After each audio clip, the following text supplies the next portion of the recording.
Witness the snow swan's grace. Together.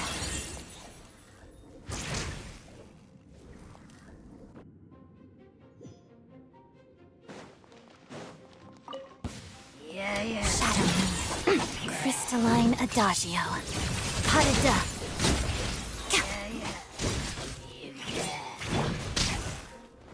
Take a break.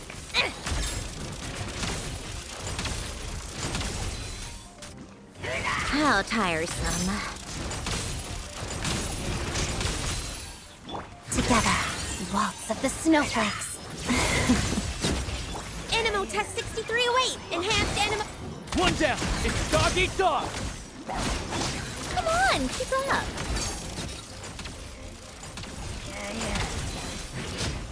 How tiresome. Shadow me. Witness the snow swan's grace. Pas-de-deux. Take a break.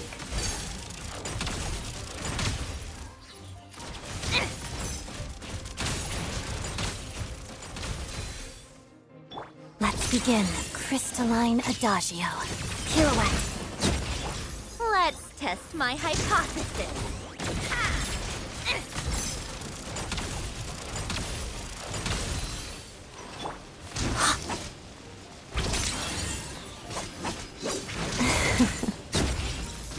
How tiresome.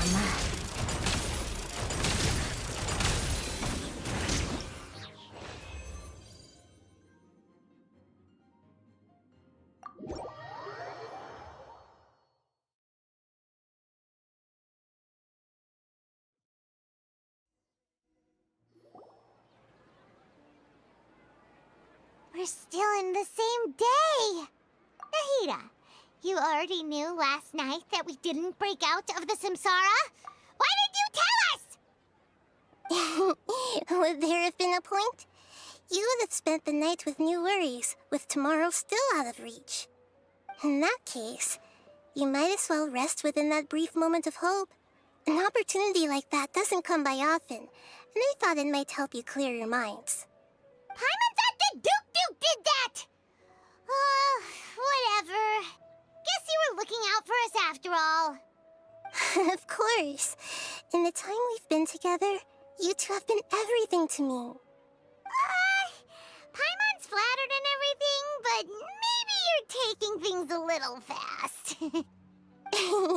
What I mean is, even though I had asked you to solve this puzzle, you two are still the only ones who can see me and sense my presence. In other words, if you weren't here, I may as well not exist. That's why you two have been everything to me. Get it? Nahida's talking about confusing stuff again. Anyway, that's enough chit-chat. So, Traveler, did the new clues yesterday help you gain a new understanding of the situation? Huh? Why are you scrapping your previous theory? Oh yeah, you're right! Gosh, how did we not notice that? In a simple time loop, people's physical condition should also reset. So, what's your new hypothesis?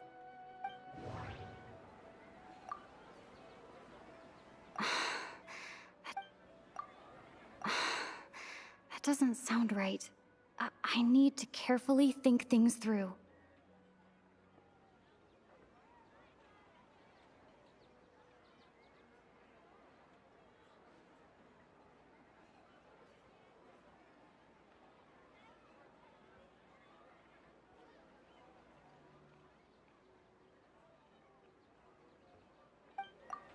Okay, Nahida said, the Akasha relies on the power of a gnosis to operate, as it is the manifestation of the God of Wisdom's power.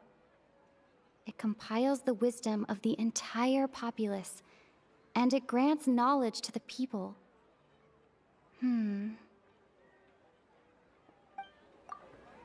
Mercenaries rely heavily on muscle memory. And Dia was able to use her experiences to avoid injury in later samsara cycles. Mercenaries The moon, illusions, and lies. If all our memories of a day are erased at the end of that day, we've already experienced the Sub-Zero's festival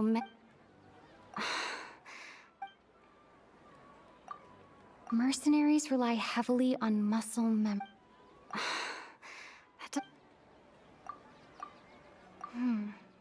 The beep is a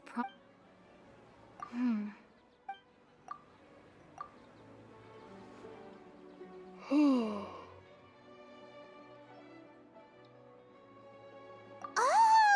Then the beep we hear every night could just be indicating the deletion of our memories! That's why when we wake up, everyone thinks the Sub-Zero's festival hasn't happened yet! It's already the next day, but everyone still thinks it's the day before! But muscle memory can't be erased. That's why Dia has been getting better at using her greatsword. Now everything makes sense! A brilliant deduction. Nahida, tell us if we're right or wrong. To put it simply, it's as if you've mistaken a pyro crystal fly for a firefly in the night. You lost sight of its true nature because you focused too much on your perception that it glows. That isn't simple at all!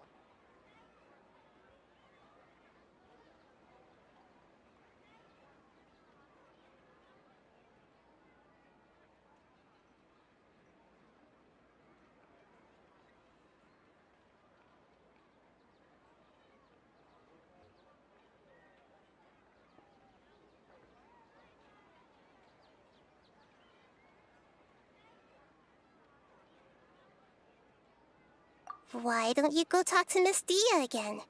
You might learn something new. Right! She did help us find our latest clue after all. Let's go!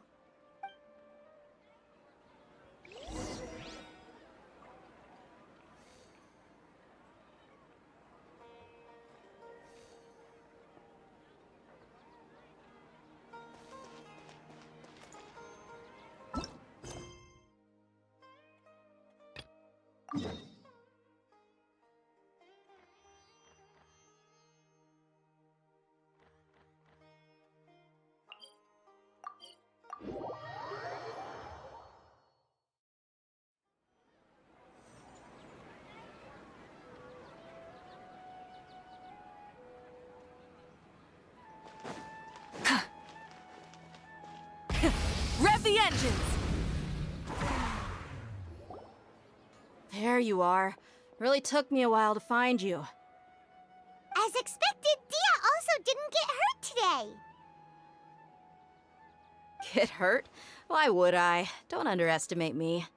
Well, you're still getting used to your new greatsword. Huh. Truth be told, I also think it's pretty strange. It just suddenly felt so familiar in my hands and... wait a second!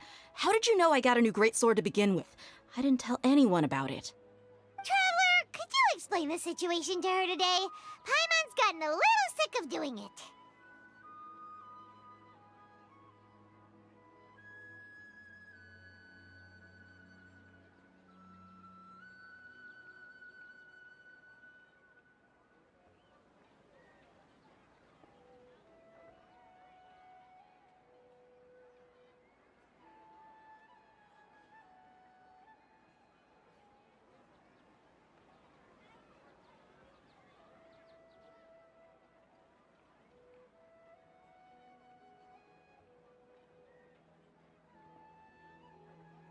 Oh, that works!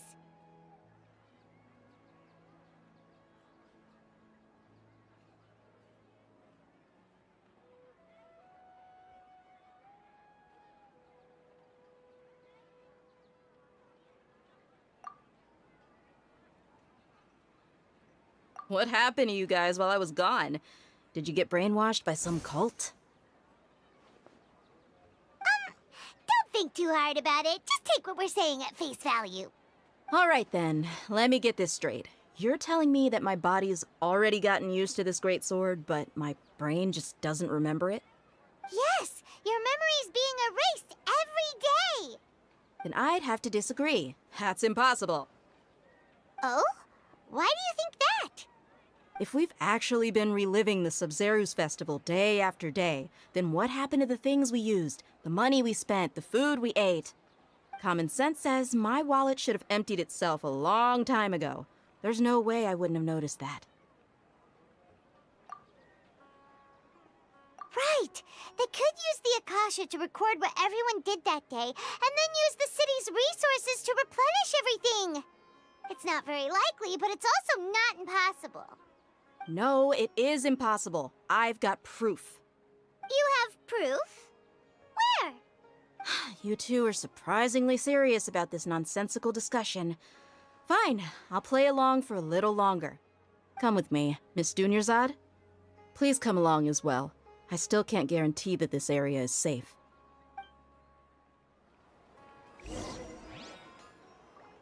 Paimon can't believe it's Dia who wants to show us something this time. 2 days ago, we were the ones taking her to see Dunyarzad.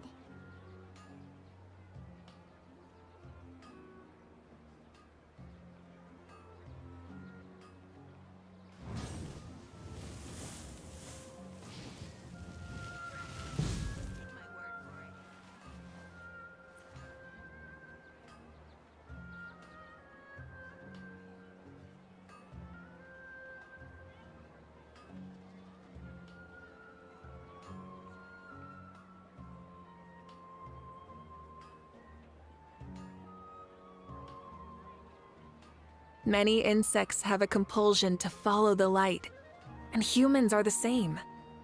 Except we call that light hope.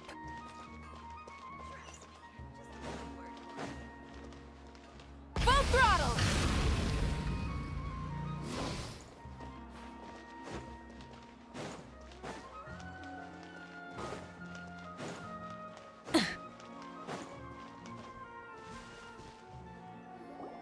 This is it. Huh? This is a wooden training dummy. What about it? See those marks on the dummy? Those are the result of several days' worth of practice. Let's say the sages didn't replace it every day. Shouldn't it be hacked to pieces by now? That's true, but what if they did?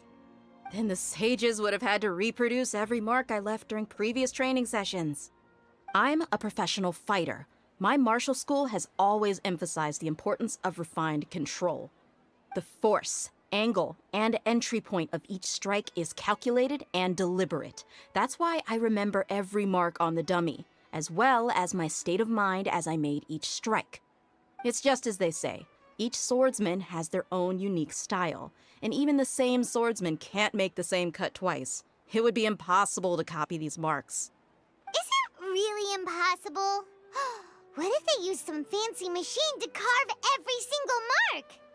People often say that a camera's photo can never replace an artist's painting because the former has no spirit to it.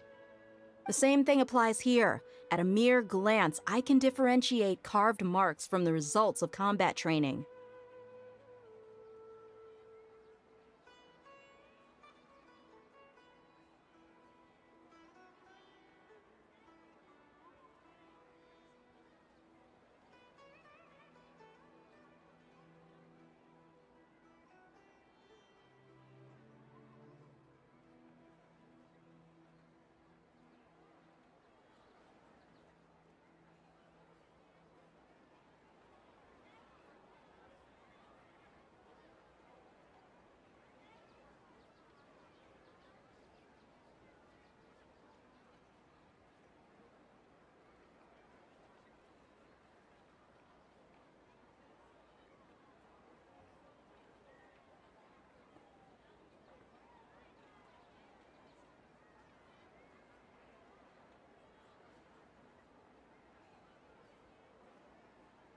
Whew, I hope that cleared things up for you.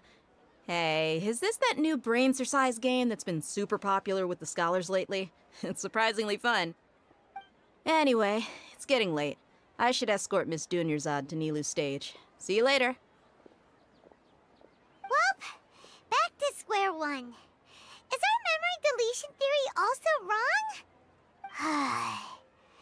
But at least we've reached some other conclusions in the meantime.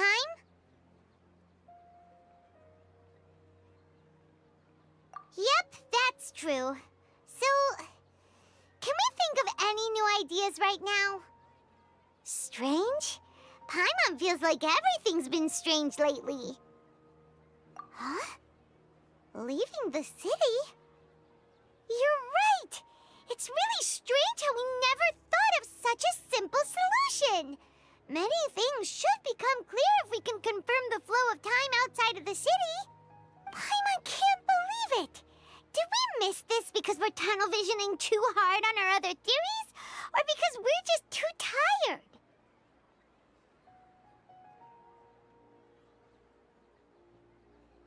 How about we go back and ask Nahida?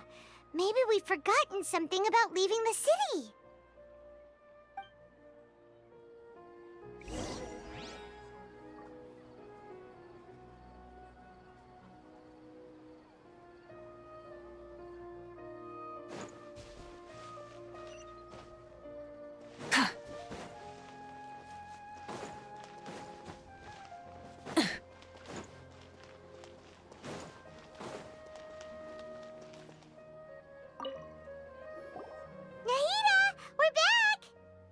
Back early today.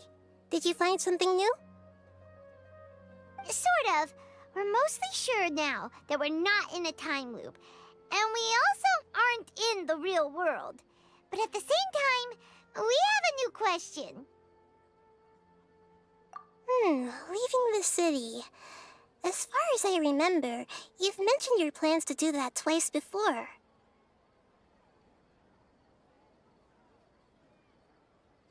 We did? But we don't remember anything. What happened after we talked about those plans? What did we say when we got back? Let me think. I don't think you ever actually told me what the outcome was. Oh, it's probably more accurate to say that both times you never came back the whole night. But you two sometimes stay out the entire night anyway, so at the time, I didn't think too much about it. It is true that sometimes we lose track of time during our investigations. Before we know it, it'll already be the next day. But still, neither of us remember anything about leaving town. Really?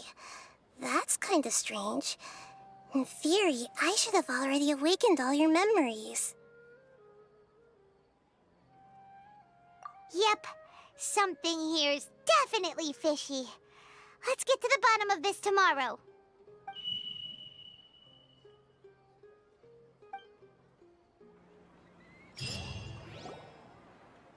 Our memories are back! About that... Well, where should Paimon begin?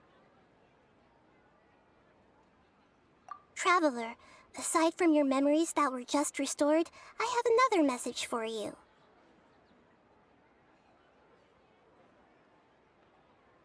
Listen to it and you'll understand. Can't go back. There are countless spaces here. Our Sub-Zero's festival in Sumeru City is just one of them. Traveler, you should be missing 2 days' worth of memories. Paimon will fill you in. It's time to carry out our plan from yesterday. Okay, let's go!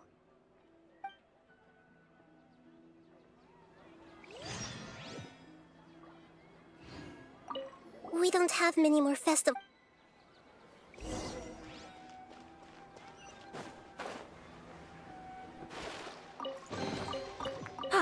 Something to add to my collection.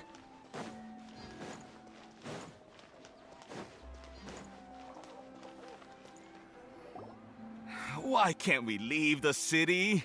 What is the academia up to now? Don't ask me. It's not like I can tell you anything. This is a direct order from the Grand Sage. Just wait until tomorrow. I have a real emergency. My goods have already arrived at Port Ormos. If I don't hurry, they'll be stolen. That's your problem. Make sure you make a request in advance next time. But it's not like you can just predict business matters in advance. It looks like the Academia already announced a lockdown for Sumeru City today. How completely unsurprising. Let's go and question them. Hello, sir. Why can't we leave the city today? Here we go again. Don't ask me, I don't know either. We just received an order that no one is allowed to enter or exit Sumeru today. They didn't tell us anything else. Angering me won't get you anywhere. If I had that kind of insider info, I would have left this stupid post long ago. It looks like he really doesn't know. If we can't get anything out of him, let's take matters into our own hands. Why don't we climb over the walls? Those guards can't be everywhere at once. This is a good spot, and the guard hasn't noticed us at all. Let's hurry! Huh? Why? Are you going to leave Paimon behind? But what if things get really weird out there and you get into some trouble? Then Paimon won't be able to help you.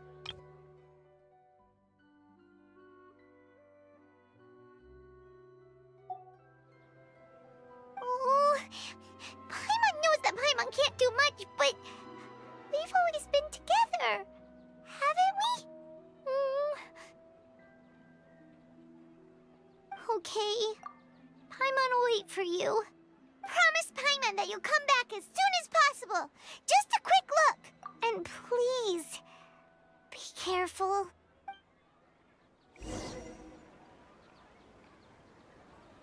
Memories!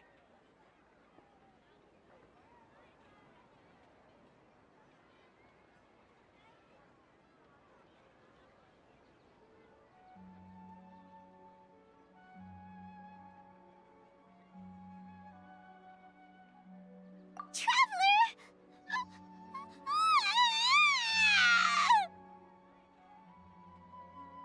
Paimon thought Paimon would never see you again. You just disappeared. Paimon waited for you for hours and hours at the city wall and you never came back.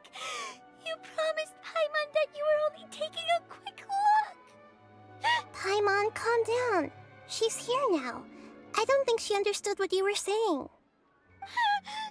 Paimon doesn't care! Paimon wanted to go look for you, but you also said that Paimon should stay!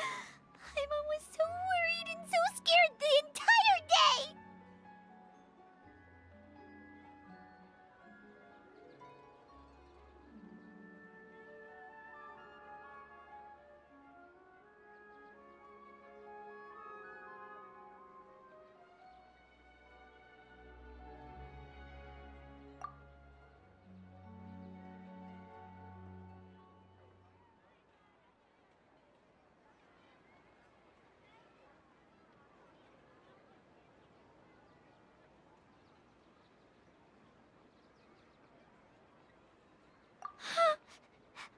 Okay. Paimon will forgive you. The most important thing is that you didn't actually disappear. Oh, Paimon was so scared that you had gone into another world. Okay, Paimon, can you tell us your perspective of what really happened yesterday? I see. Using two people's different perspectives. After that, you left the city. Paimon kept her eyes on you the whole time, but then you disappeared in an instant. No way! Paimon was watching you with the fullest attention. What's your perspective, Traveler? You sure you don't have any memory of this? I guess that explains everything. You also lost your memories the last 2 times you tried to leave the city. Those days' memories can't be awoken. So, if we leave the city, our memories will be completely erased? It really sounds like something big outside of the city is being hidden on purpose. But this way, we'll also never discover what's outside. Something like a message? But how can we send it back? Don't look at me like that. I'm not used to being stared at. Well... Okay. You want something that can pass on messages, right? Give me some time and take care of Dunyarzad for me. Yep, now we're talking.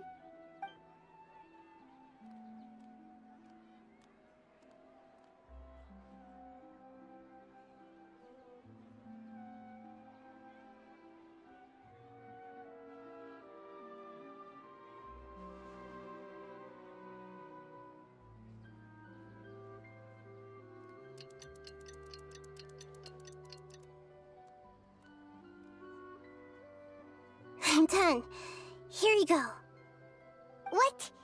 Isn't this just an Akasha terminal? You made some little changes. Akasha terminals are already capable of sending messages. I just tweaked it so that it could connect to any node. To make something like this? Nahida, you really know the Akasha like the back of your hand. Anyway, we can use this now to record a message, right? Yep. I'll help you save the messages. It should be pretty easy to use. I just can't guarantee the user's status and signal coverage when they're outside the city. We'll never know until we try. At least we're taking the initiative now. Let's go then. Let's expose those sages. All right. Paimon isn't as worried about being separated since it happened once yesterday. But Paimon still isn't happy about it. Okay, see you tomorrow, Traveler. That covers everything that's happened so far.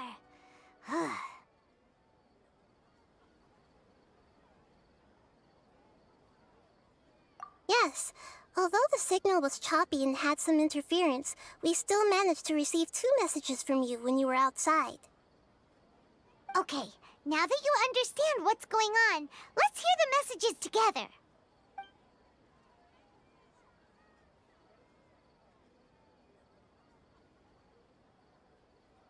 Can't go back. There are countless spaces here. Our Sub-Zeru's festival in Sumeru City is just one of them.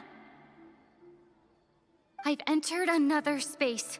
Before me are flowing sandstone and howling fish. Impossible and surreal sights. All these spaces are empty, except for the occasional ones that contain mute puppets rather than people. I can't sense any human presence.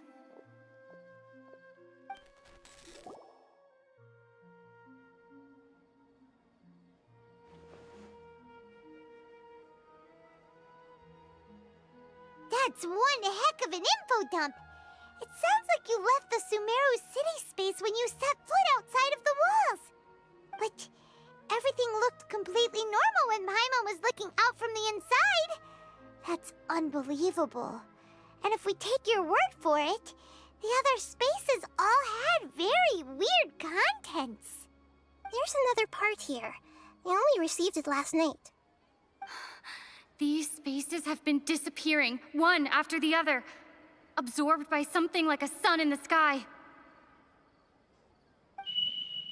And now, even the final space has also disappeared. Behind me, a lot of spaces just appeared again from thin air. I get it now. Those spaces are actually...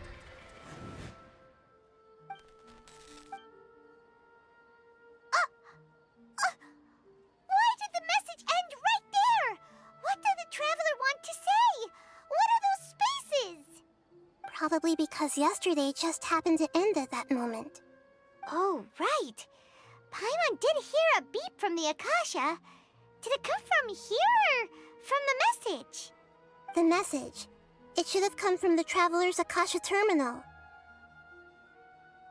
After the beep, Traveler said even the final spaces also disappeared. Traveler, what do you think that final space could have been?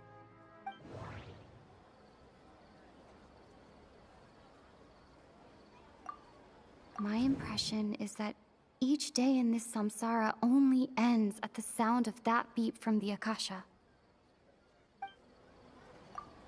Was that space actually the real world? But wouldn't a real space just randomly disappearing like that be catastrophic? Was that space actually the real world? But wouldn't a real space just randomly disappearing like that be catastrophic? All the bizarre spaces I saw outside the city had one... That doesn't... Oh, so that's what it is! After the sound of the beep, the final space, the Sub-Zero's festival, also disappears, and we're taken to the next day. Later on, Traveler also mentioned a bunch of new spaces materializing behind them. Do lots of new spaces appear every day? Paimon's head is spinning. Just what are these spaces anyhow? Well, consider this. For all the horrors of the Archon War, at its heart, it was just a game where a bunch of gods fought over 7 seats. So no matter how strange or spooky things may look on the surface, maybe all they point to in the end is a small and simple secret. Wow, the Archon War, huh? That's an analogy and a half.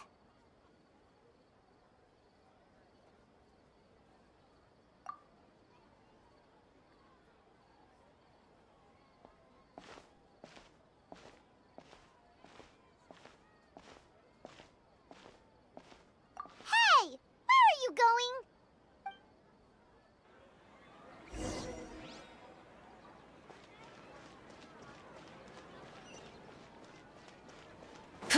Try and stop me!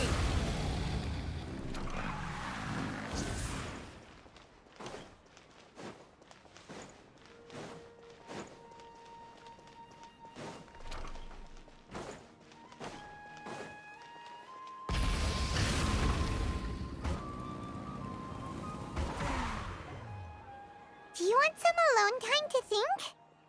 All right then, Paimon won't disturb you.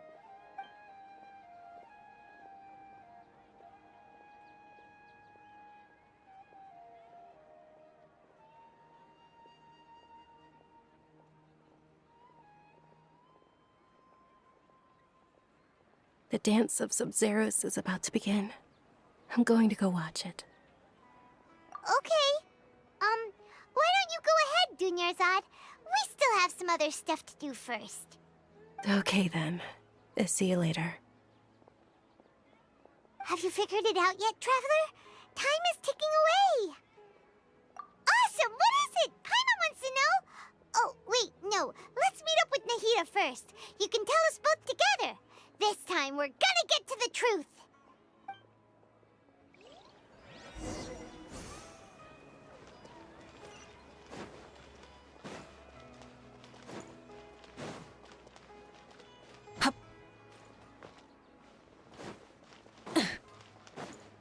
Full throttle!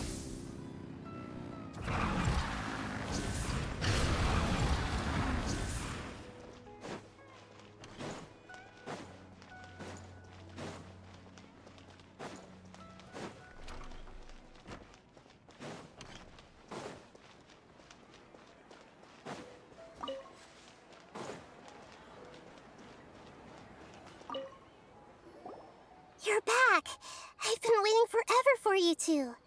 Judging by the looks on your faces, are you ready to take your Sub-Zero's exam and graduate from the festival? Okay, first off, have you discovered the hidden truth? We've already experienced the Sub-Zero's festival many times. And the day of the festival seems to be in a perpetual samsara.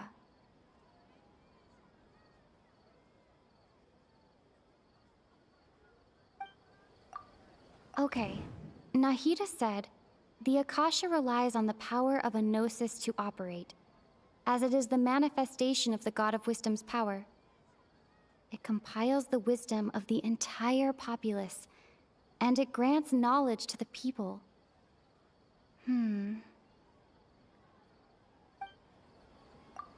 All the bizarre spaces I saw outside the city had one thing in common: a lack of human presence. Those spaces remind me of dreams. Like the one I had in the Avidia forest. Except, these have no sign of human presence. The moon, illusions, and lies. What do they all mean?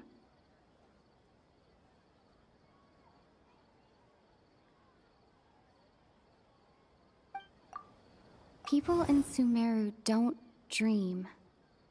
What a strange phenomenon.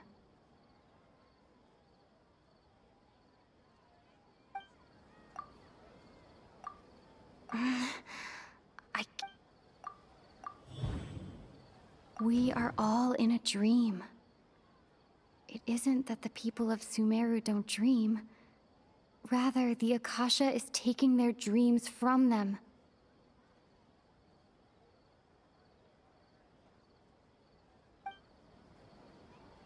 People in Sumeru think they don't dream, but the truth is the Akasha steals their dreams without them knowing it.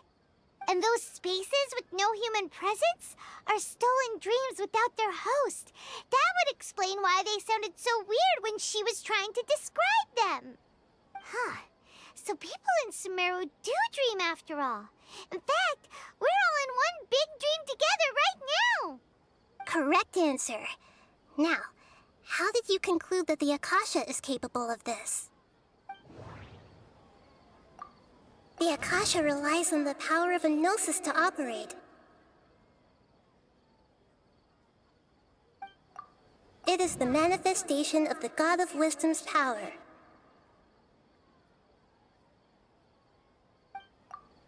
It compiles the wisdom of the entire populace.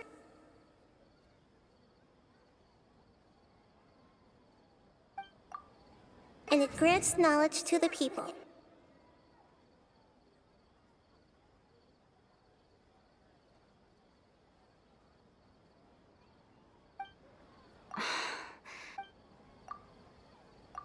Oh, okay. Those dream-controlling creatures in the forest also get their power from the Dendro Archon, right? That would explain why the Akasha has the ability to control people's dreams, too. But is stealing everyone's dreams really how the Akasha compiles their wisdom? Isn't there anything more to it than that? Dreams are fantastical, complex, and full of imagination. People's brains are the most active when they're dreaming. In other words, dreams are rich bundles of human wisdom. So in other words, the complete opposite of how Hypatia understood it. Paimon remembers her saying that the sages think dreams are foolish delusions, and the fact that no one dreams is a blessing from Greater Lord Rukkhadevata. So it was all a dirty trick? The real story is that the sages from the academia are using the Akasha to steal people's dreams for their own use, huh? Oh? By the sounds of it, you understand the current situation pretty well. So then, what about the samsara? The beep is a prompt tone for Akasha operations. We still hear it every night, even though we removed our Akasha terminals.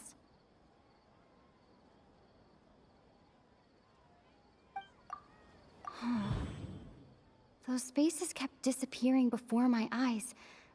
But as soon as that beep sounded, many more spaces materialized.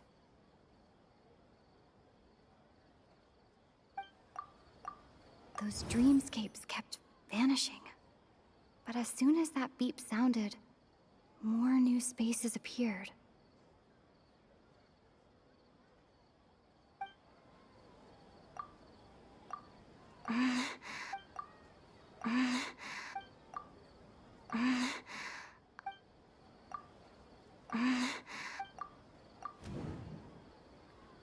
Correct. The Akasha is keeping each person's brain in a constant dream state, but also separating their consciousness from their own dream.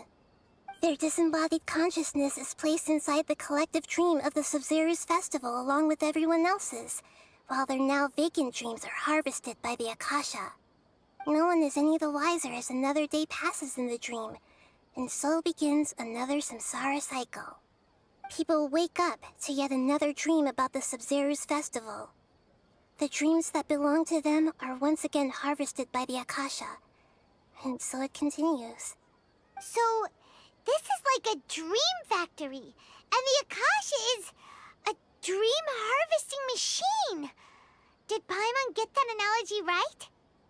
Very good, Paimon. Using analogies well is an excellent habit to get into. Okay, so that beep we keep hearing is actually from our real-life Akasha terminals. Taking off our terminals in this dream doesn't do anything. All right, last question. Who am I?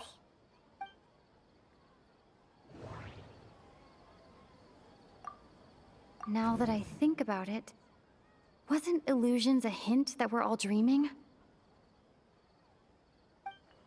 Now that I think about it, they say that alchemical divination is the Dendro Archon's divine revelation.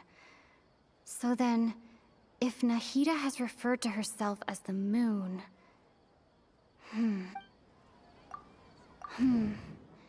Now that I think about it, wasn't illusions hinting at the sage's deception of Sumeru's people? Now that I think about...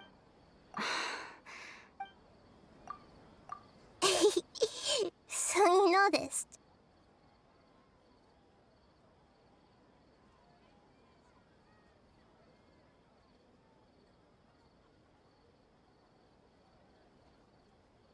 I thought that one would be the hardest question. That's why I put it last. That wasn't hard at all. Even Paimon guessed that. Everything about you is different. We just didn't want to expose you is all. Now that you mention it, Nahida, you've been hinting to us since the very beginning. It's funny. Thinking back to when we were asking all over the place for info about Lesser Lord Kusanali. Paimon didn't expect to meet you like this. Yes, those can wait until we're back in real life. On the other hand, I'd be happy to answer any more questions you have about here and now.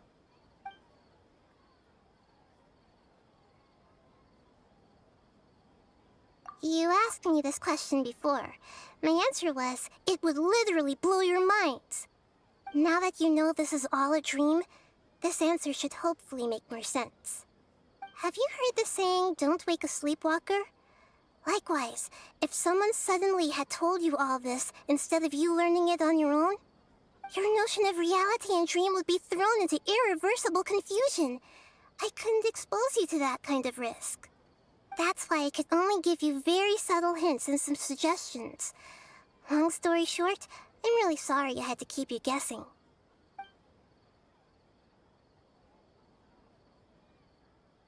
Firstly, this dream we're in is completely based on reality.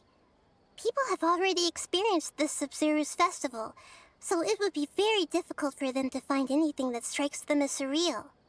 Secondly, you're probably wondering why people don't have any memories from earlier samsara, right?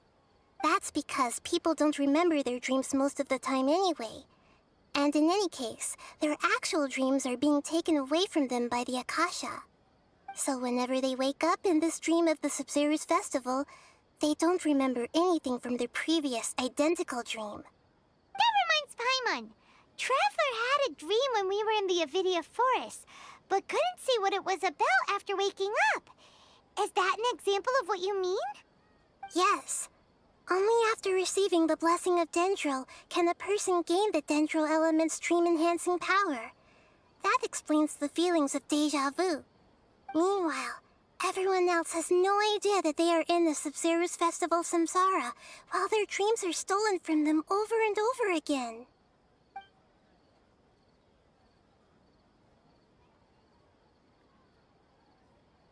Can humans really keep dreaming forever like this?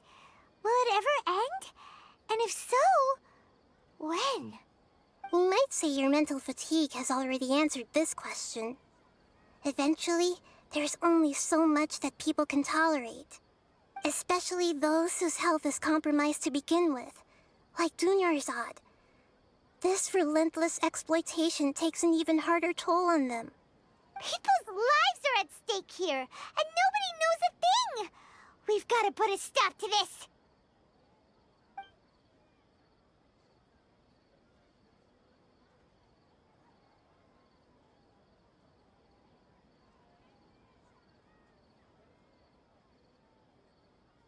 I know, right? Why did they have to base this dream on my birthday? Could it really just be a coincidence?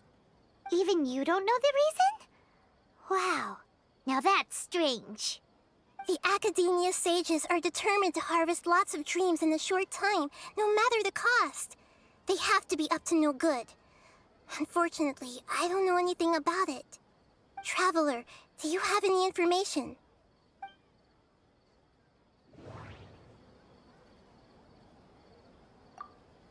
Those spaces remind me of dreams.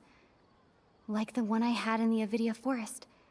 Except these have no sign of human presence.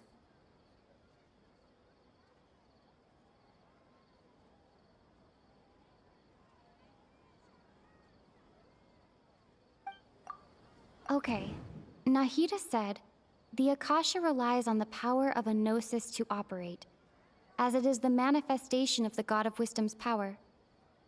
It compiles the wisdom of the entire populace, and it grants knowledge to the people.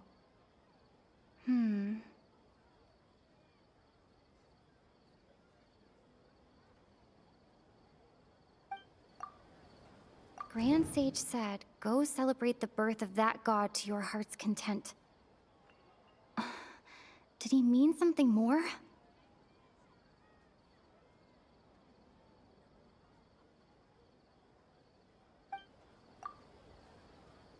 Celebrate the birth of that god? Could it mean... deceiving the people of Sumeru with no regard for their safety? No matter what they're trying to do, this is unforgivable. After we end the Sub-Zero's festival, Samsara, we have to look into them. How can the sages of the Academia do this behind their Archon's back? This is ridiculous! In the end, I'm just the moon. The real sun is long gone. A sun and a moon? Nahida's talking in riddles again. Oh, we're out of time today! I'll tell you how to break free of the samsara tomorrow. See you then.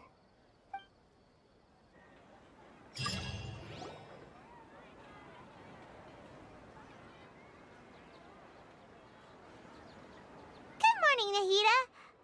Wait. Now that Paimon remembers everything, should we instead say good morning, Lesser Lord Kusanali? Hey! What's wrong, Nahida? You don't look too good. I'm afraid that what you're thinking right now is correct. Did Dunyarzad already disappear? No way! Are we too late? The real Dunyarzad's consciousness has indeed disappeared. It can no longer endure the constant dream harvesting.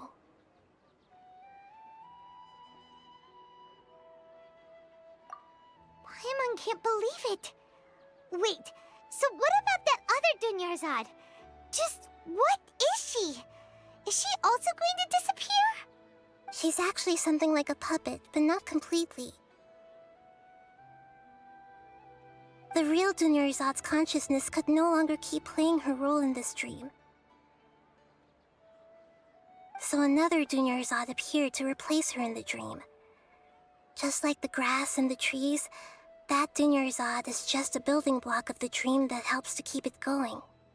But personality-wise, she's nothing like the real Dunyarzad. Puppets are stiff, and can't copy a living person's vitality. After all, they're just there as filler. You know, speaking of which, the old Dunyarzad might not have been too different from a puppet.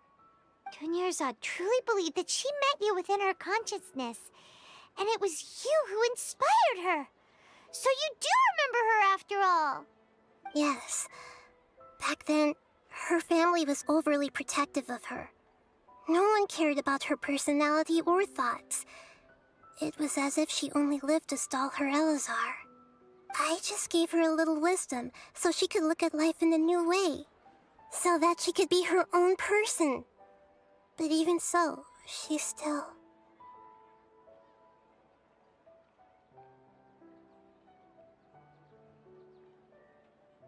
Far from it. I'm still a long way off from being a real Archon. I couldn't even save her. If I were a competent Archon, I wouldn't have let my most faithful follower die at the Sabzeruz festival with so many regrets. Please don't beat yourself up over it, Nahida. It's the sage's fault, and theirs alone. I'm not beating myself up. All I did was to rationally observe the distance between myself and a real Archon. Don't be like that, Nahida. Even real Archons are still allowed to be sad.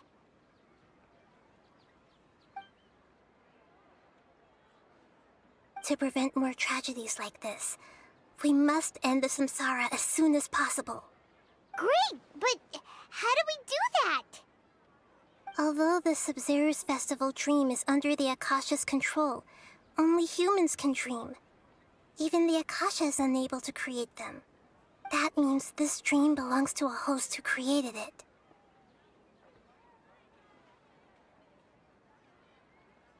Huh? So, how should we find that person? Well, if this is someone's dream, then everything here must come from deep within their consciousness. Which means, with the power of imagination, they can change anything in this dream. Imagination? What do you mean by that? Imagination means breaking through what you perceive as normal. Like when a server at a tavern brings a plate to you, you'd naturally assume that food is on it. However, if you're the dream's host and you become aware that you're dreaming, when you imagine gold and more on the plate, the dream will respond in kind, and the server really will bring you gold and mora. But right now, our host is unaware that this is a dream. No matter how many times they're served, it will always be food.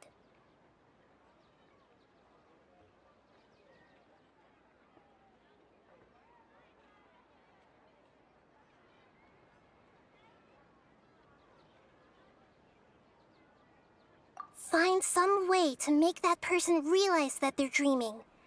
Usually, once that happens, the person will wake up and the dream samsara will be broken. How are we going to find them, though? If it could be anyone, it'd be like looking for a needle in a haystack. And even if we did find them, how are we supposed to make them realize they're dreaming? After all, like you said, don't wake a sleepwalker. It's extremely difficult, yes. But the only ones who can do it are you two. Remember, everything you've achieved up to this point has all been for the sake of finding the host and ending the samsara. As for me, during this time, I'll be out of town. Out of town? Are you going to that place full of dreams where the Traveler went? Yes. I want to try something. There must still be a small wisp of possibility. Hurry and go. Dreams are supposed to be fantastical, romantic, and full of pleasant surprises. Unnecessary things like this samsara need to end. Paimon's still a little upset that we've come this far only for Dunyarzad to... She was such a good person, with such a simple wish. But fate was against her. Yeah, saving Dunyarzad is what kept us going this whole time. But we mustn't lose hope, Traveler. Dunyarzad would definitely want to see us save everyone else. So let's break the samsara for her sake. Paimon's wondering, do you think the sages would get one of their own to be the host of this dream? Feels like it would be easier to control it that way, no?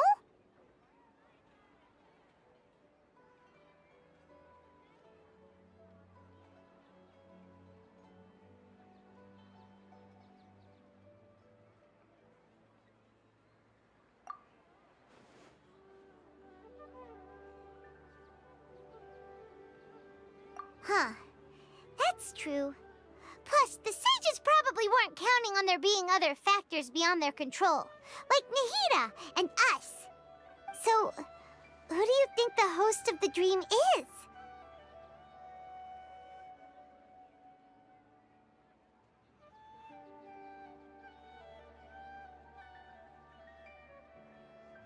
Oh, that would make sense. Ferris, the Knight of Flowers, is a symbol of the whole Sub-Zero's festival, right? Pretty core character. Let's go ask him some questions, shall we?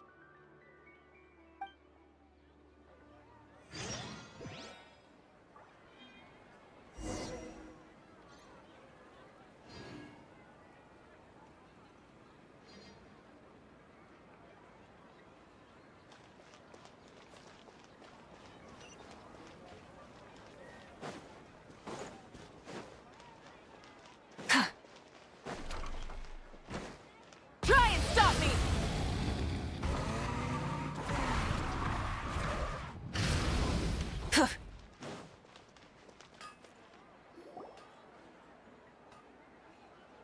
You're back. You left in a hurry last time. Is everything okay?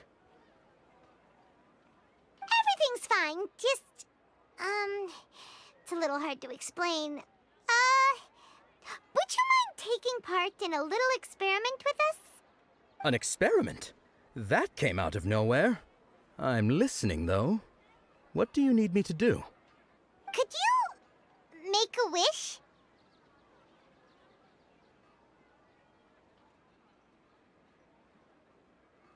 You want me to make a wish?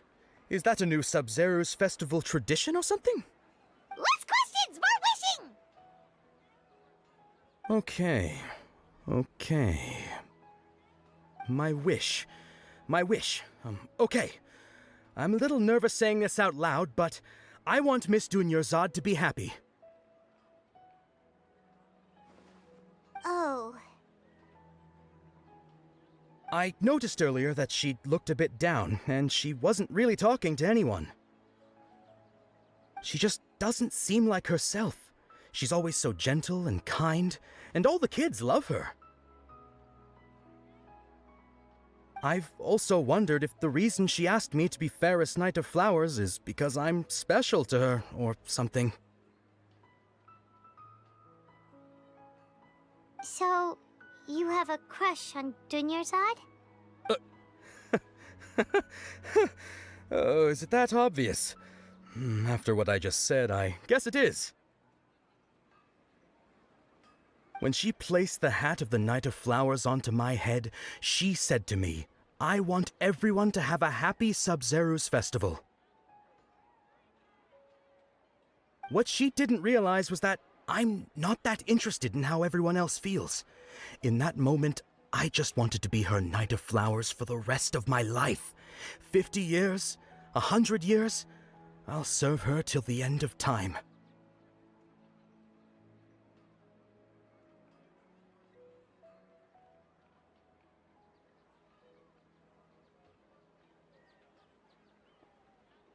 Okay, yeah, that was a bit much. Felt like the right moment to get it off my chest, but that was pretty embarrassing. Okay, I'm ready to make my wish. I would like Miss Dunyarzad to appear in front of me right now with a smile on her face. Here goes. Please come true.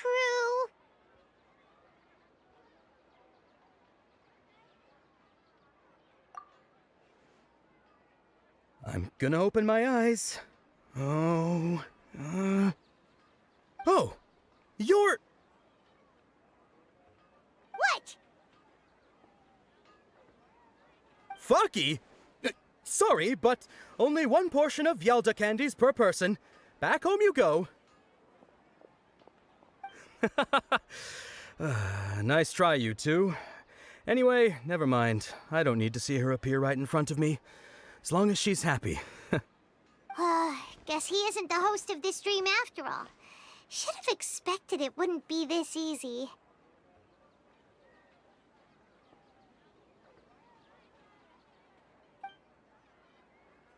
It seems like everyone who knows Dunyarzad loves her, but none of them has any idea that she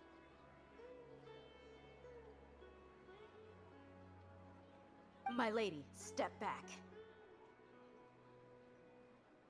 That sounds like Tia!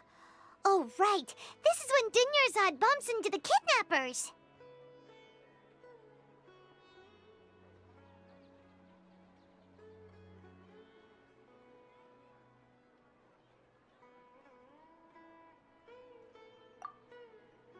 Huh? But Dia can handle them!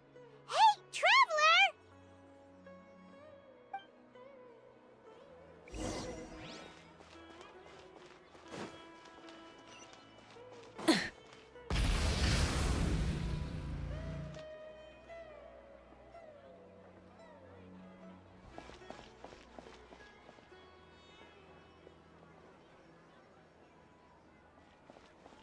Oh, it's you. Great timing. Please take... Hey, this is my job. The homie Yannis pay me, not you. You... fine, alright. Knock yourself out. Why are you so worked up anyway? It's not like I don't trust your fighting skills. Anyway, watch yourself.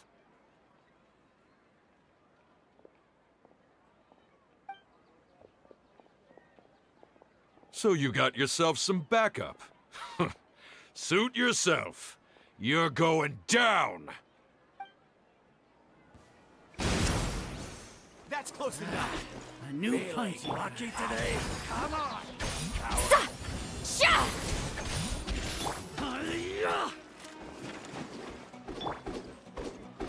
Laline, it's Papa! Get up! Rise with the sun! No more tricks up your sleeve. Incinerate!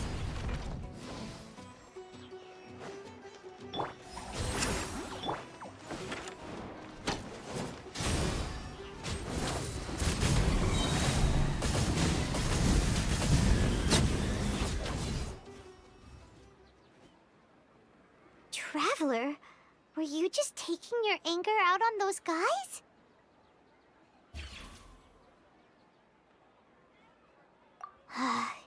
You and Nahida both. Dunyarzad wouldn't want to see you two like this. Oh, and speaking of her, Paimon just remembered something. Remember how during the first Sub-Zero's festival, before the Samsara started, we came here with Dunyarzad because she wanted to pick something up? She said it was because she had forgotten something.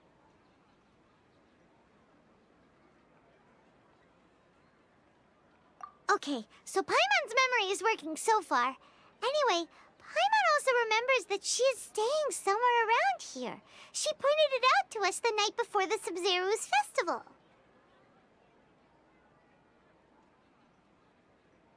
Yeah, even if it's only a tiny clue, it'll probably still help us more than this needle in a haystack search.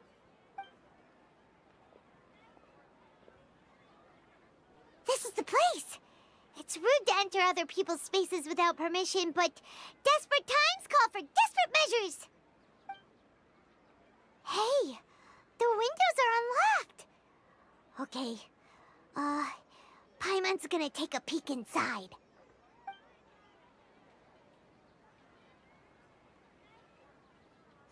This was only a temporary residence, so there was pretty much nothing inside except this book on the table. Should we open it?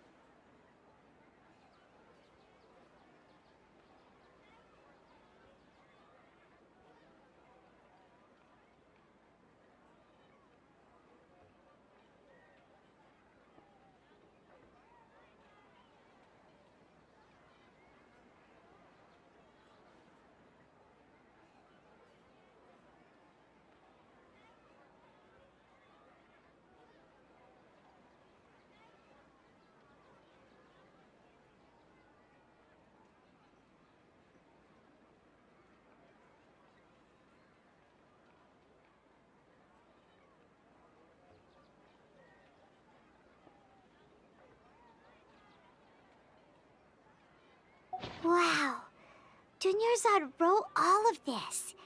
Sounds like she was always thinking of us even while we were away.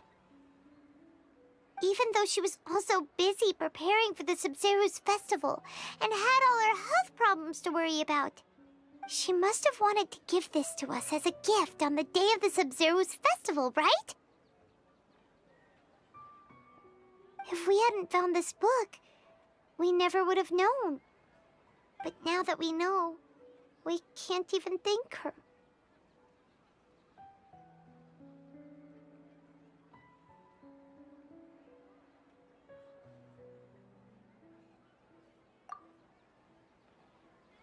Hey! Where are you off to now?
Rev the engines!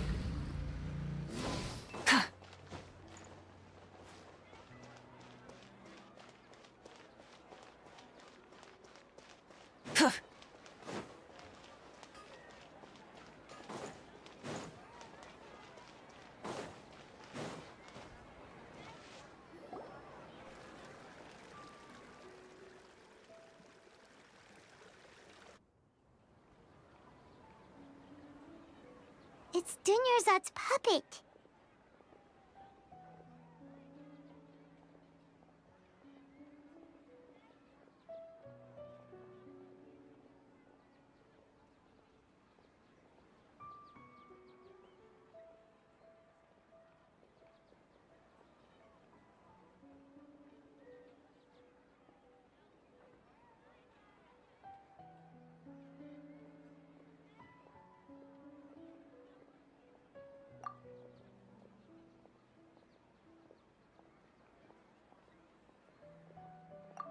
Traveler?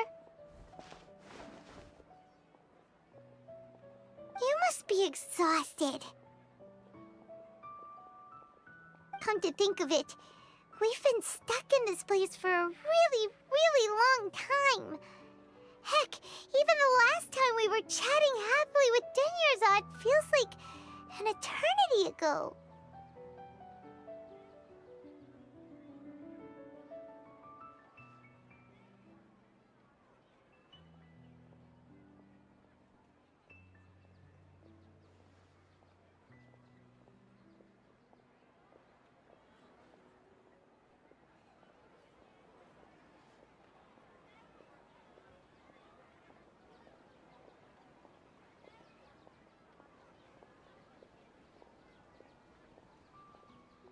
Paimon still remembers when we were sitting here, and the way her eyes sparkled when she talked about Nilu's Dance of Sub-Zerus.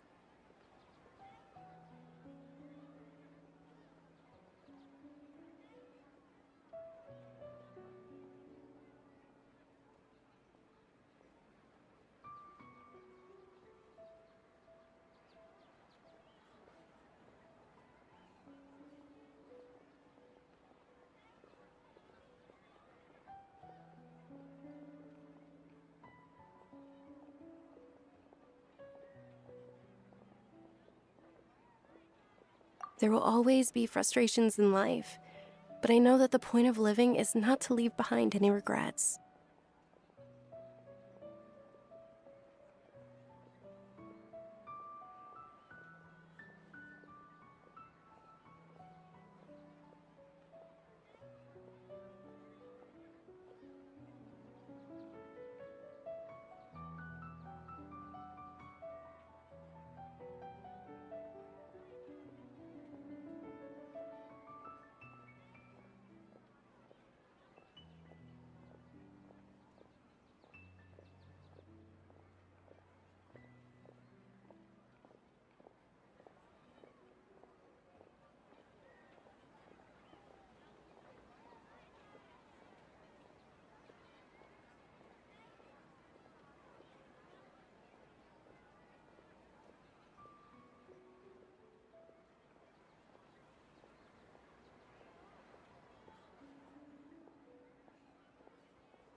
That was what the real Dunyarzad said, wasn't it?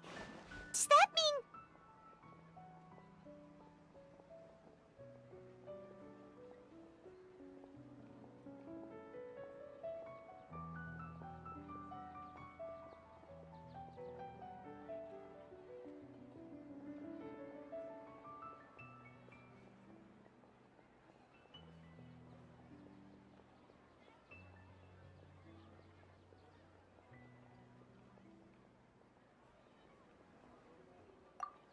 Yes, traveler. What is it?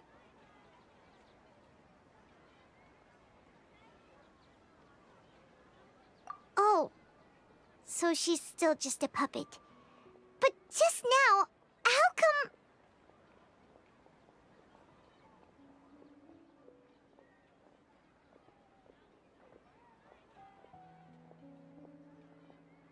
What? Where are we going this time?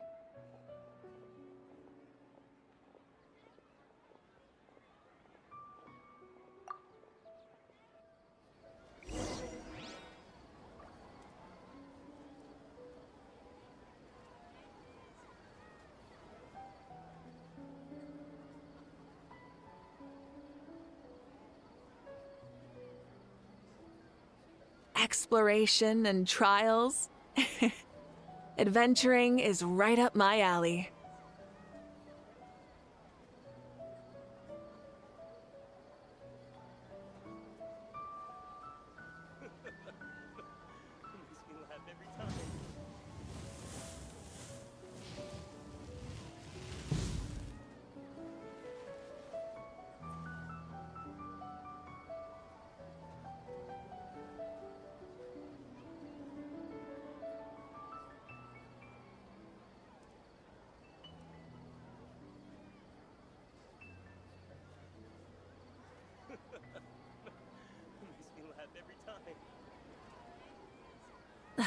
Instead of confining themselves to the heavens, God should broaden their horizons in the world below.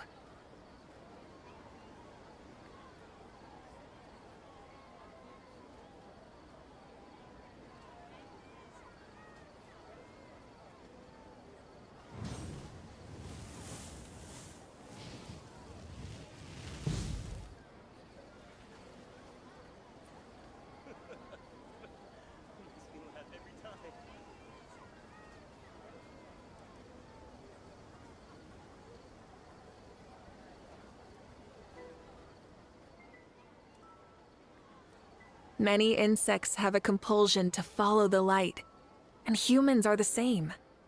Except we call that light hope.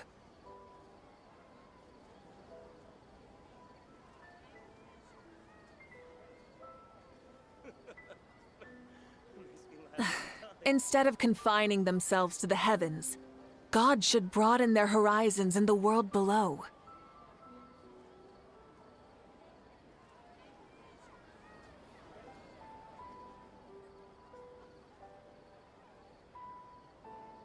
Exploration and trials? Adventuring is right up my alley.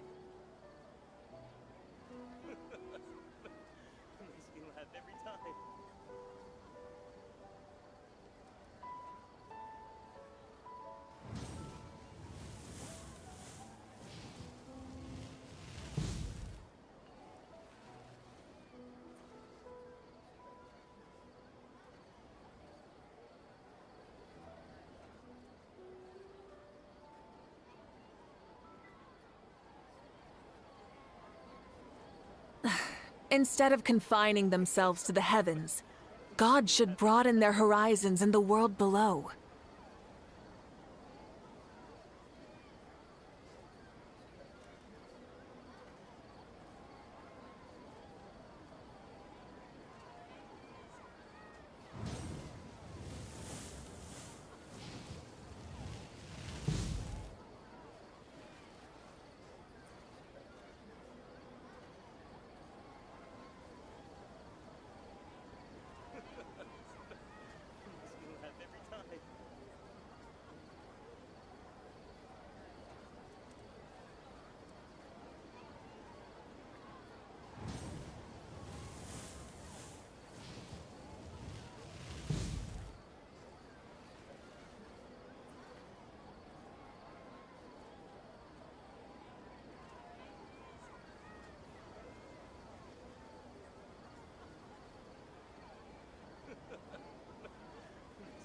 Exploration and trials?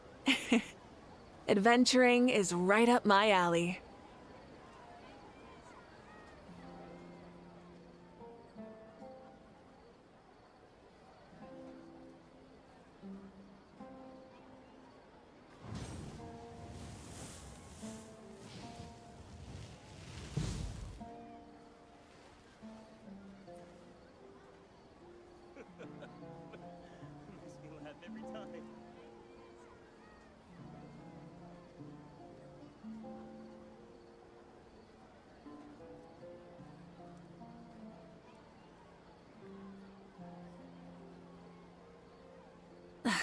Instead of confining themselves to the heavens, God should broaden their horizons in the world below.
Exploration and trials. Adventuring is right up my alley.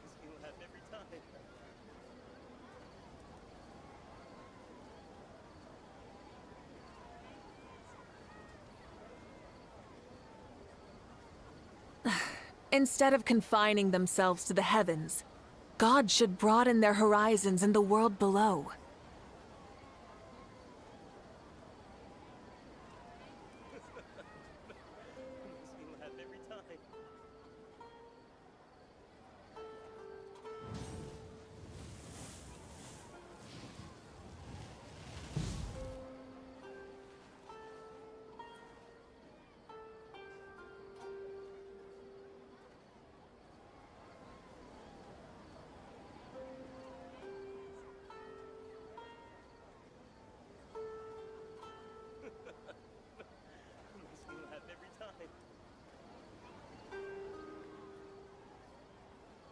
Exploration and trials.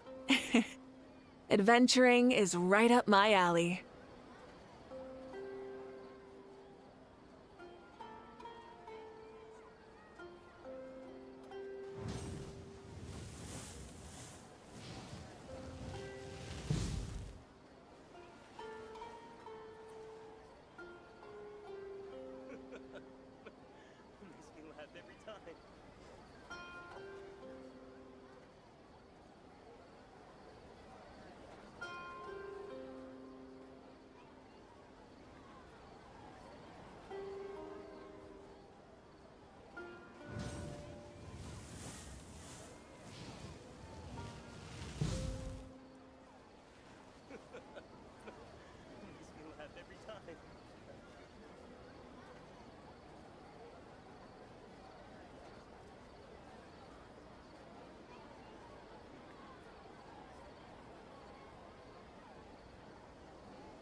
Many insects have a compulsion to follow the light, and humans are the same. Except we call that light hope.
Instead of confining themselves to the heavens, God should broaden their horizons in the world below.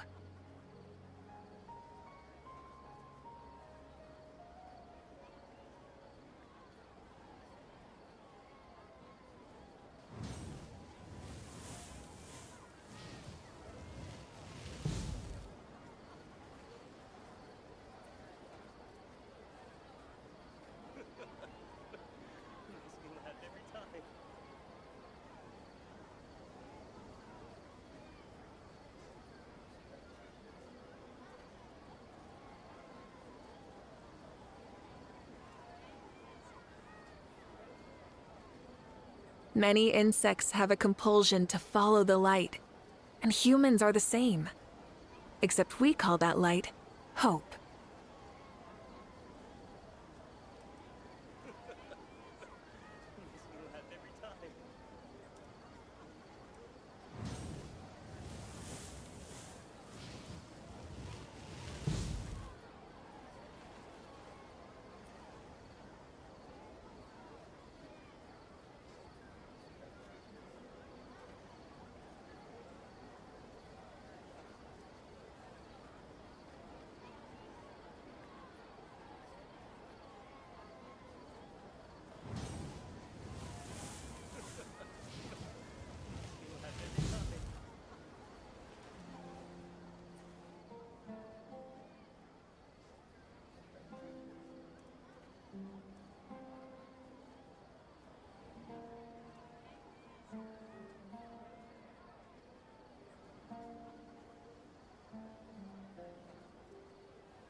Exploration and trials.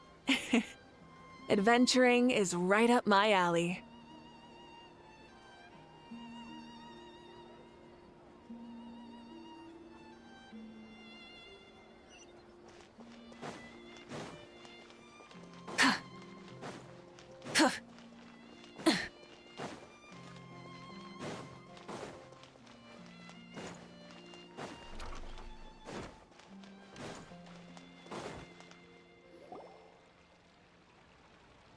If you continue to resist, we will have to order an investigation into every single event organizer.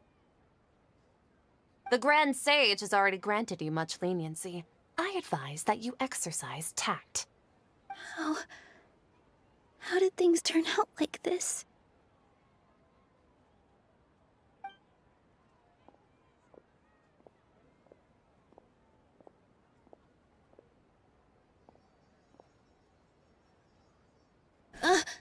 Traveler?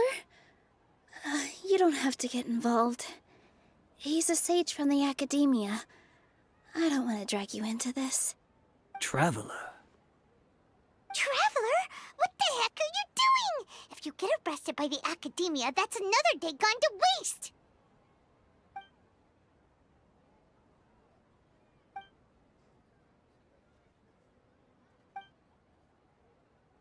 Wait, they're not reacting. Have they been scared stiff?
Of course! If this is the sage's plan, they wouldn't put themselves through this. So they're just substitutes. What is this? What happened to the Grand Sage and his entourage?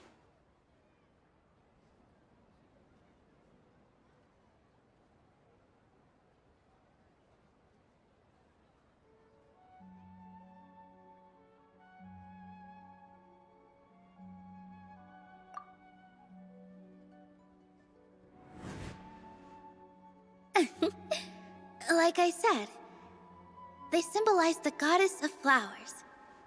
It's just a shame that all the real Padisaras went extinct after her death. Yes. The Greater Lord brought forth new Padisaras in memory of the goddess of flowers.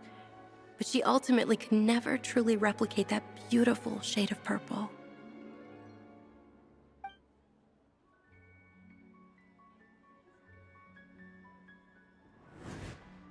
Ah, that beautiful shade of purple.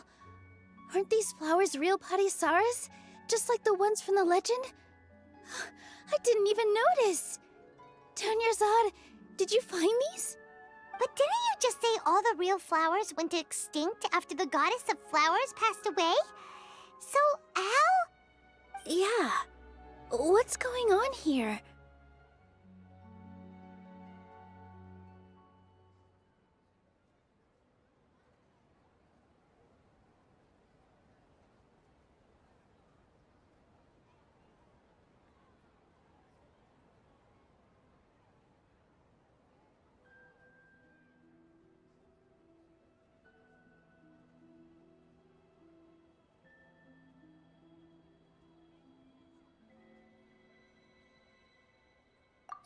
Huh?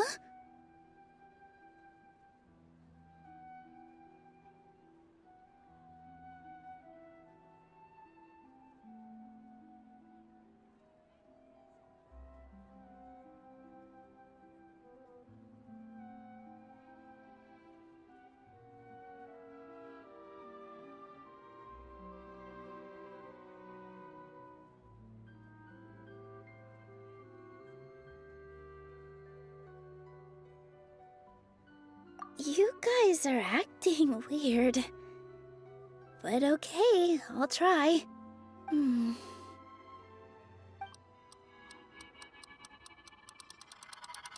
Hey!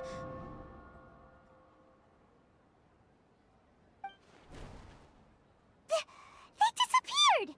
So Nilu's the host. What a surprise! Purple Padisaras don't exist in the real world anymore. But in Nilu's subconscious, they can appear as decorations on the stage. It's just like the example Nahida told us. People assume there will be food on a plate, and Nilu assumed there would be real Padisaras in the flower pots. So when you saw the flowers, you instantly knew it was Nilu?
But if we want to end the samsara, we need the host to become aware that they're dreaming. How should we make Nilu realize that? Am I dreaming? Huh?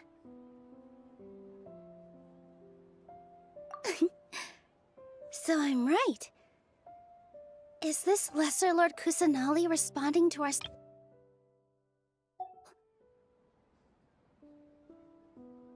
Wrong guess, but you aren't completely wrong either. The point is, what made you think this is a dream? As far as you know, people in Sumeru don't dream, right? Yeah, but have you heard the tale of the first sage? To prevent a calamity, he went on a journey to find the Dendro Archon. Ooh, sounds familiar. Dunyarzad told us a story like that when we first arrived in Sumeru City. So it was about the first sage, huh? Yep, but in the part you heard, he hadn't become the first sage yet. There's more to the story. His piety and wisdom were acknowledged by the Dendro Archon, and she finally gave her blessing to him. All kinds of spectacular scenes appeared in front of the first sage, as if all the knowledge in the world was being painted onto a canvas right before him. He was captivated. After who knows how long, he mastered all the knowledge he could comprehend. Afterward, he said to the Dendro Archon, "I miss my parents, my wife, and my children. I've been away from home for far too long. They must be worried." The Dendro Archon smiled. The next second, the sage found himself lying in his bed, as if he had just woken up from a dream. His wife, lying next to him, said, "You're off to search for the Dendro Archon today, aren't you? Have a safe journey, my love." In the end, the first sage took care of many disasters in Sumeru City and founded the Academia. What a happy ending. So, the first sage was dreaming ever since the beginning of the story? He never went on his journey? Yes, but his faith and determination were conveyed to the Dendro Archon, so she blessed him in the form of a dream. Paimon understands where you're coming from now. That's a really interesting connection. But we really gotta wake up soon, like the sage in the story!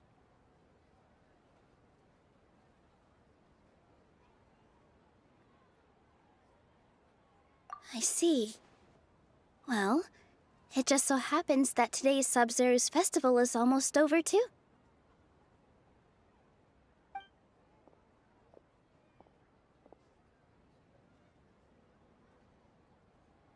Since we're in a dream, let's make this final dance of Sub-Zero's as beautiful as we can.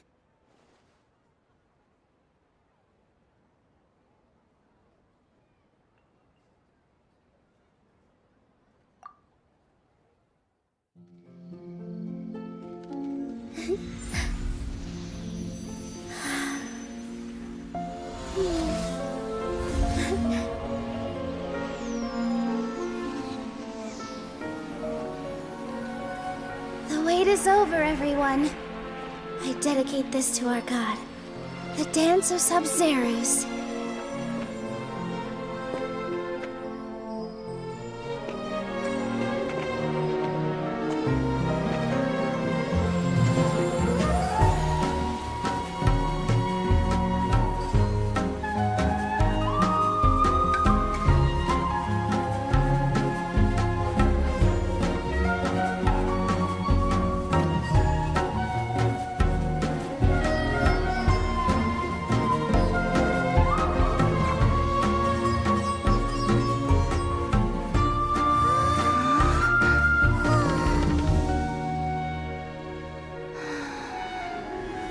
I'd be lying if I said I had no regrets. I would have loved to see Nilou's dance.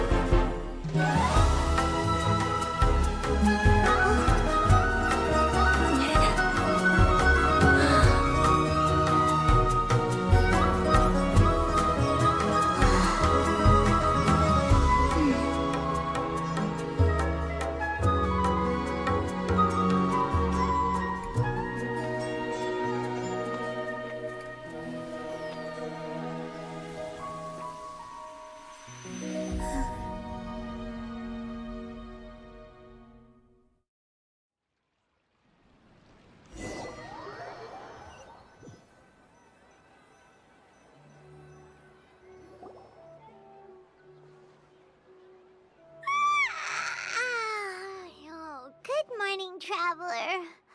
Oh, Paimon feels like she's been asleep for the longest time.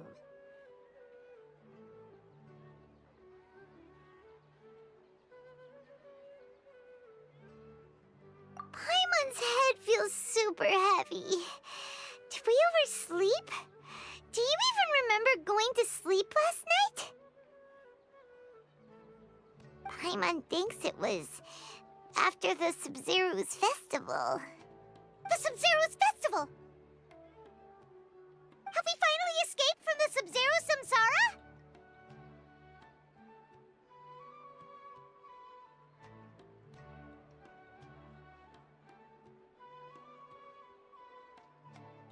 Quick! Take off your Akasha terminal!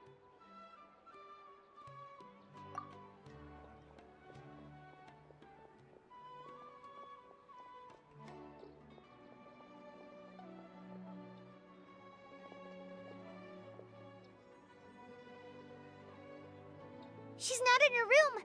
What happened?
usual spot.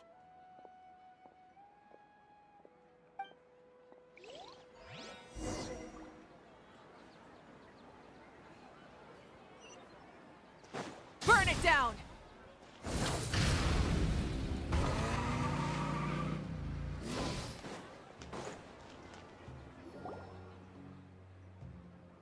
Well done, Traveler and Paimon. And thank you, Dunyarzad, for organizing the Sub-Zero's festival for me. I'm sorry, who are... Dunyarzad! You're okay! Oh, don't scare us like that!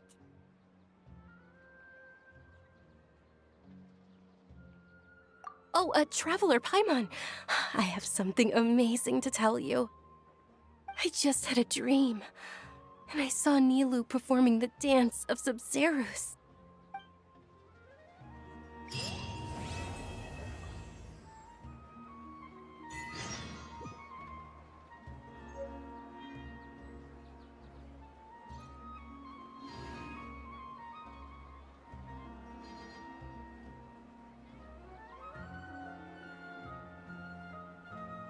Many insects have a compulsion to follow the light, and humans are the same. Except we call that light hope.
Instead of confining themselves to the heavens, God should broaden their horizons in the world below.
exploration and trials. Adventuring is right up my alley.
Instead of confining themselves to the heavens, God should broaden their horizons in the world below.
Many insects have a compulsion to follow the light, and humans are the same. Except we call that light hope.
exploration and trials.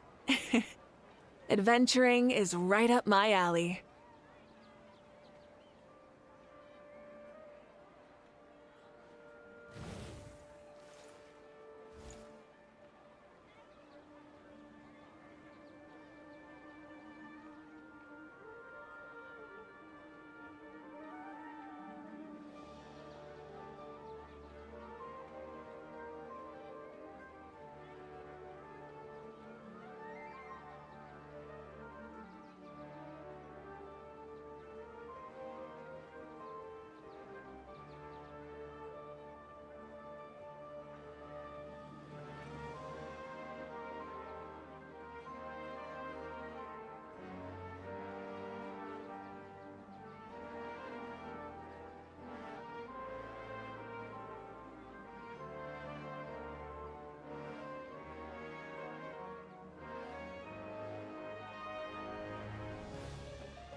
Many insects have a compulsion to follow the light, and humans are the same.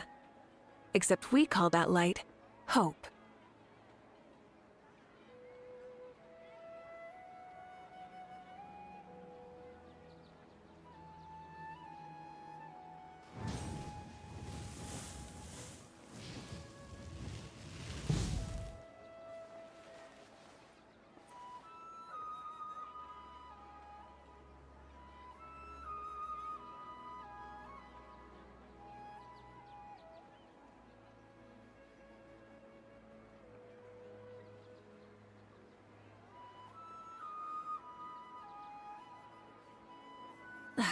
Instead of confining themselves to the heavens, God should broaden their horizons in the world below.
Many insects have a compulsion to follow the light, and humans are the same.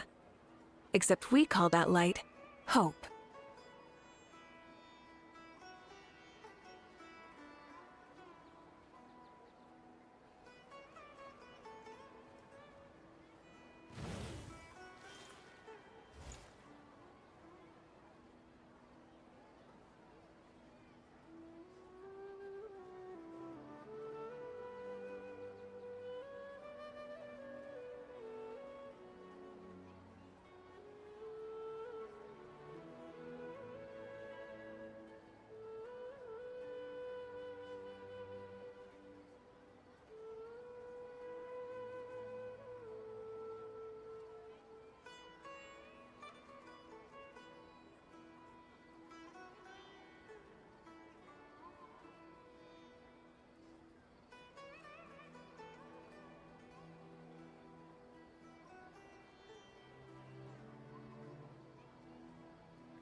Instead of confining themselves to the heavens, God should broaden their horizons in the world below.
Actually Nahida, aren't you?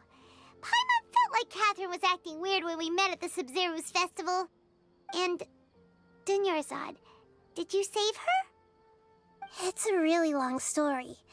We shouldn't disturb her. Her consciousness is still weakened. Let's chat somewhere else. How about by the Traveler's favorite bench?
let's talk about Dunyarzad first.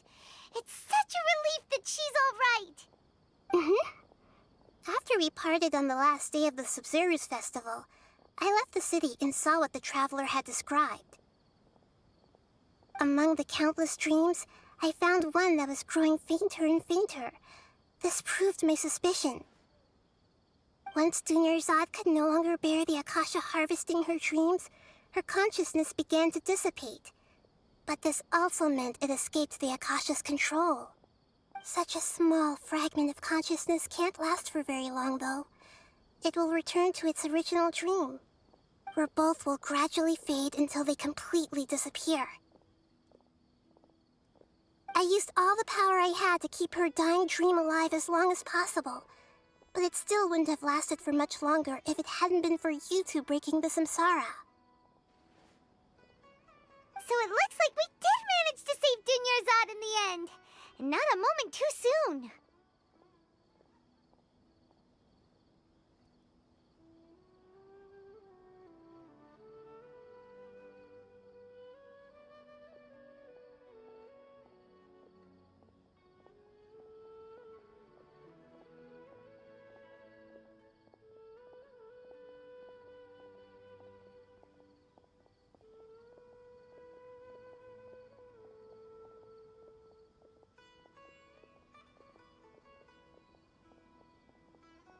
Huh?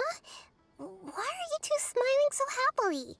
I thought you'd be so moved that you'd start crying. I need to spend more time observing human emotions.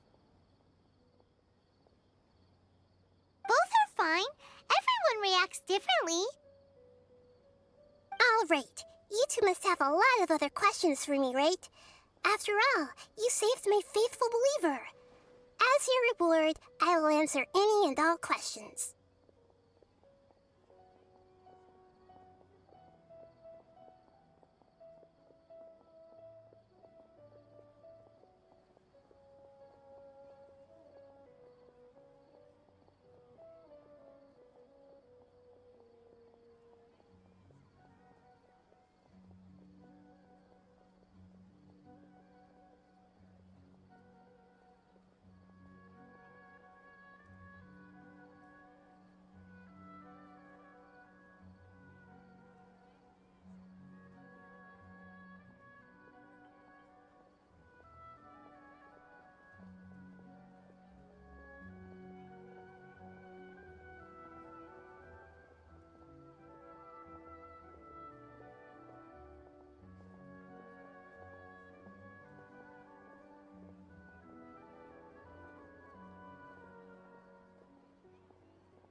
At the Avidia forest, there was this incense that made the traveler fall unconscious and dream of a huge tree and a red sky. You also heard someone's voice, right? It said world and forget me. Yeah, so you do know! We've been wanting to ask you what that was about, and if the red sky was related to Conria. It seems like the Traveler established a connection to Irminsul. That was a message left by Greater Lord Rukkhadevata's residual consciousness in Irminsul. Perhaps her last memory before she died. As you two probably know, Greater Lord Rukkhadevata disappeared after the disaster in Conria. The timings of these events do line up, so your suspicions are reasonable. A message from Greater Lord Rukkhadevata? We thought it was from King Deshret. King Deshret? That god who died even longer ago? Some present-day desert dwellers still worship him. You probably just heard some of their conspiracies. Okay, so what does the message mean?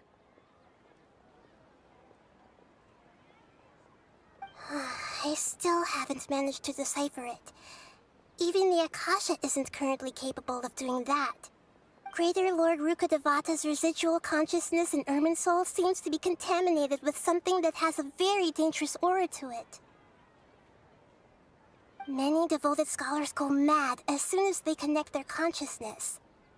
I've warned the Academia about this many times, but people still keep falling victim to it. But I believe this is the key to saving Irminsul. That's why I've kept trying to decipher it. So the tree in the vision was Irminsul? Oh, Tainari also said that Irminsul is sick! Is it because of the contaminated consciousness? But even if you can't figure out what that vision was all about, it seems like our search for you was all in vain.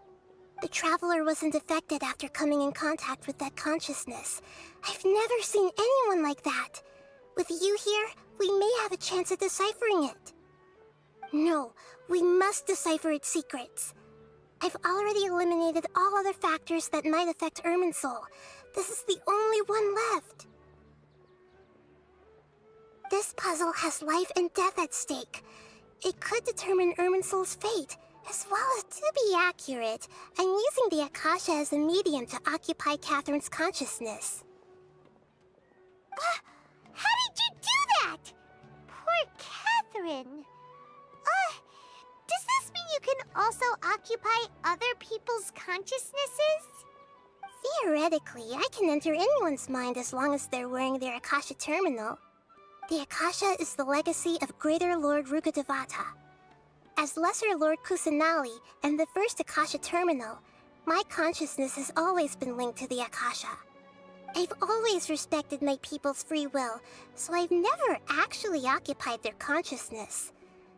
When necessary, I just borrow this bionic Snezhnayan puppet. Hold on. Did we just learn some deep, dark secret? So Catherine is... No wonder Paimon felt something was off about her. What about your own body? Why do you need to borrow other people's? Don't you live in the sanctuary of Surasthana? That story begins a long time ago. After Greater Lord Rukkhadevata disappeared, the sages found my newly born self and took me back to Sumeru. At that time, I was young and weak. The sages kept me in the sanctuary of Surasthana, ostensibly for the sake of protecting me. But I've hardly heard from them since. However, I do understand that they had hoped to find Greater Lord Rukkhadevata instead of me, a symbol of her passing. So, the sages basically put their new Archon under house arrest? How dare they! Why don't you teach them a lesson, Nahida? In some ways, they aren't wrong. Greater Lord Rukkhadevata was omniscient and omnipotent. Even after her death, the Akasha is still empowering this nation. And I'm still really far away from being able to call myself the God of Wisdom. Moreover, the Academia is also more proficient at governing this country. My existence has little meaning.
believers!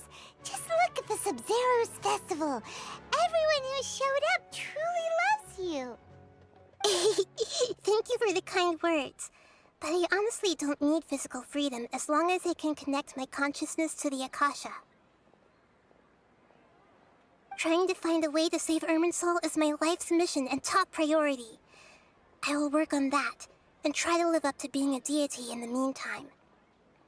Every once in a while, I will also take up the duties of the God of Wisdom, and there has never been any big problems with the Academia's governance of Sumeru. This is the first time I've seen them step out of line. I wonder what caused them to go down this path, and what they hope to achieve. Even though the city's residents haven't noticed anything strange, if the Traveler hadn't broken the Sub-Zero's samsara, the situation could have become dire. I tried to do some investigating in the Akasha, but I couldn't find anything suspicious, and all the people of interest seem to purposely avoid wearing their Akasha terminals. I think they're deliberately trying to hide something. Oh, that reminds Paimon. In Gandharvaville, there was a sage who had invited Kainari to join some kind of project. Could it be related? Regardless, I need to first investigate the sage's motives, make things right, and punish them if needed. But I'll have to be discreet, or they'll see me coming.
You mean how the Akasha stops you from having dreams? Yeah, it's been such a long time. No one's noticed something's up? It's not that no one noticed. It's more like no one cared. Ultimately, it's all rooted in the sage's misdirection. Misdirection? The sage has convinced everyone to believe that being unable to dream is a sign of rationality and wisdom. Not dreaming is a badge of honor in Sumeru. Even if the truth is that their dreams are being reaped by the Akasha. With their propaganda in place, the sages can maximize their use of the Akasha to facilitate their research. Besides, Greater Lord Rukkhadevata must have created the Akasha in the hopes that it could be used to its full potential. That's why I've never come out strongly against this. Anyway, the perspective advocated by the sages drowned out any voices of doubt. By now, even those who never use Akasha terminals find it too shameful and embarrassing to talk about their dreams.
got it. I hope my answers were satisfactory, seekers of knowledge. To be honest, maintaining Dunyarzad's fading dream took a lot of mental energy. I think I may need to rest for a while. Oh, and you don't need to worry too much about the Sage's activities for now. The Akasha won't be able to conduct another project on the scale of the Sub-Zero Samsara in the immediate future. Go and get some sleep. Leave everything to us. What a relief. This is truly the most exhausting birthday I've ever had. Traveler? Paimon? Why am I here? Do either of you know? Maybe you were sleepwalking. You know you can't wake up a sleepwalker. We happened to walk by, so we thought we'd wait for you to wake up. I see. Huh. I should visit my maintenance personnel sometime. Oh, I'm fine. I better go. Thank you.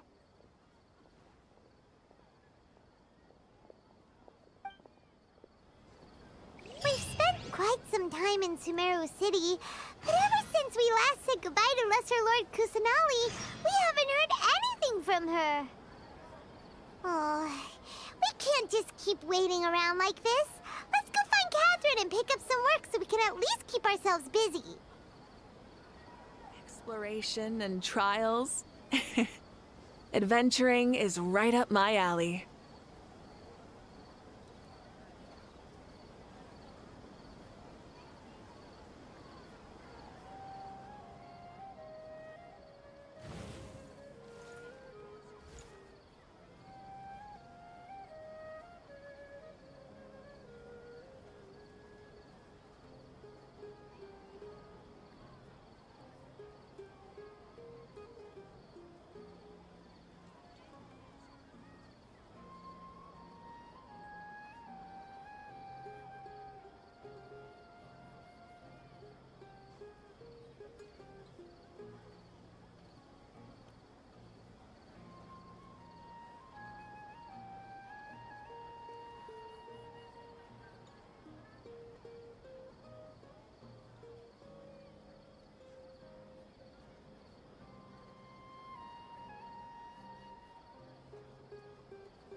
Instead of confining themselves to the heavens, God should broaden their horizons in the world below.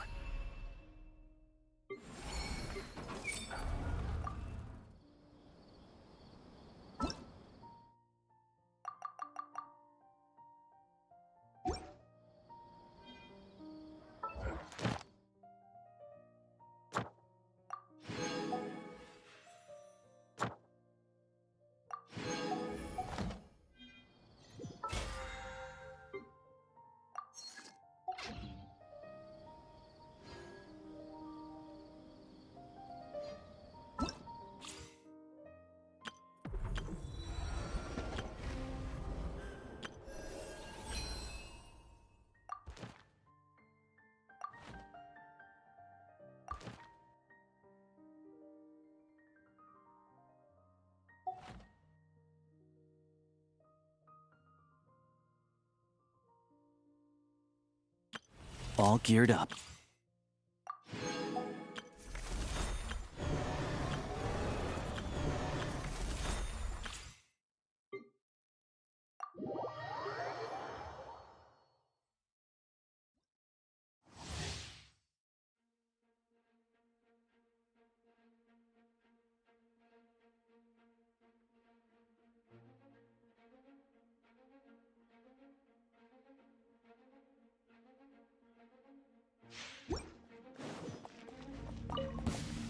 It's my lucky day. Laid bare.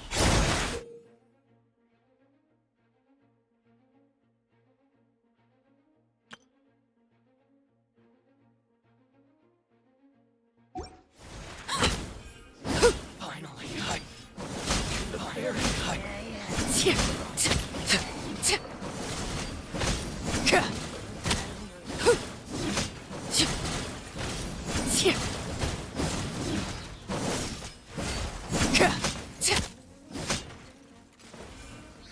Transfixed.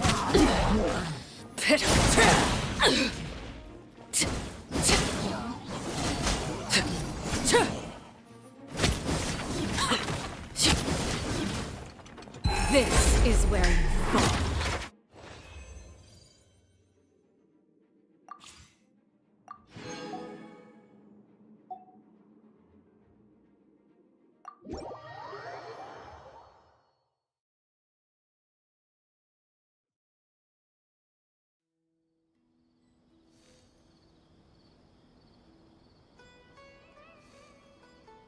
Pyroclastic surge! Full throttle!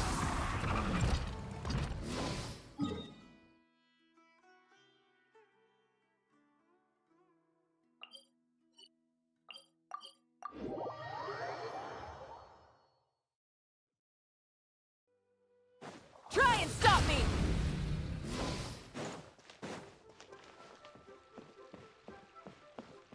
Ad Astra Abyss. Thank you for Ad Astra Ab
Hello, I'm Alosha. I'm a hunter. Though, if...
exploration and trials.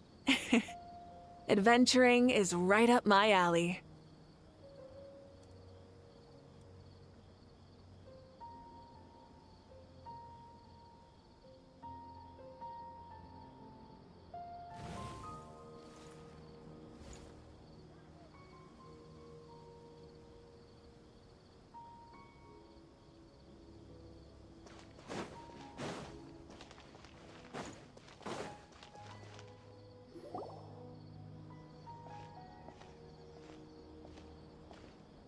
Ad Astra Avisask.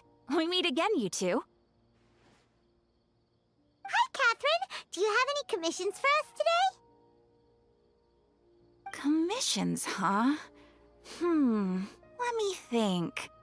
Oh, how about this? Please attend the Academia's Academic Symposium this afternoon and recite a love poem on stage. Wait, say what now? And if possible, please also use your camera to capture the reaction of the audience upon finishing the poem. Huh? What kind of commission is that?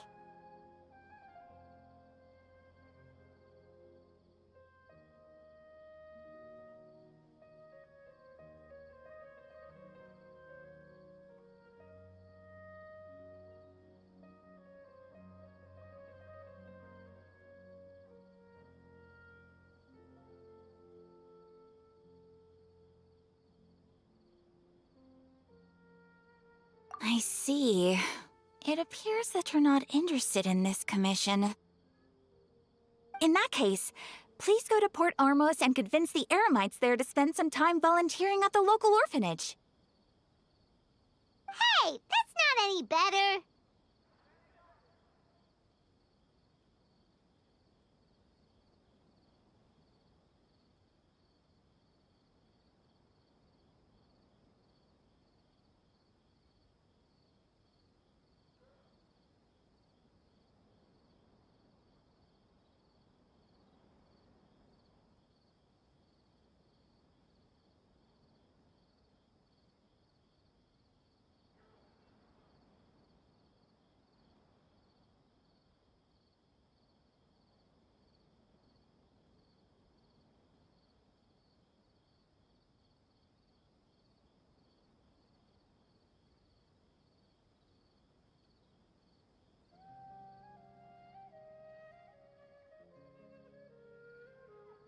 I'm sure the mercenaries will have some interesting reactions as well.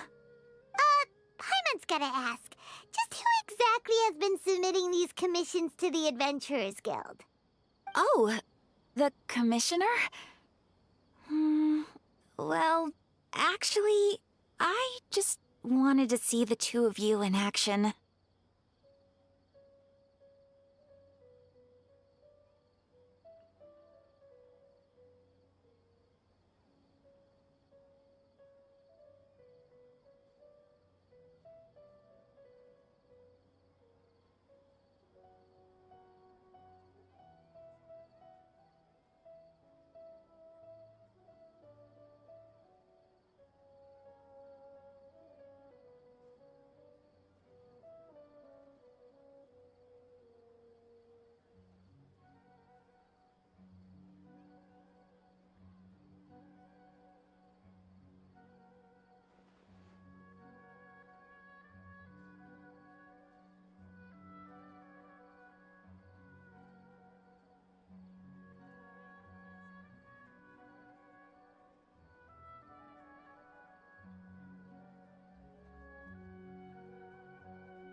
Was it so obvious? I was hoping you would actually take one of those commissions. That kind of chance to observe humans doesn't come by often. Ah, so it's Nahida. Paimon just knew Catherine wouldn't crack those kinds of jokes. When did you get into her head? From when she said, Ad Astra Abyssosque. So it's been you this whole time? Are you done resting up, Nahida? Yes. I've been sleeping ever since we parted ways, and I even had a really, really long dream.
It was another dream about the Sub-Zero's festival, except it was a happy one.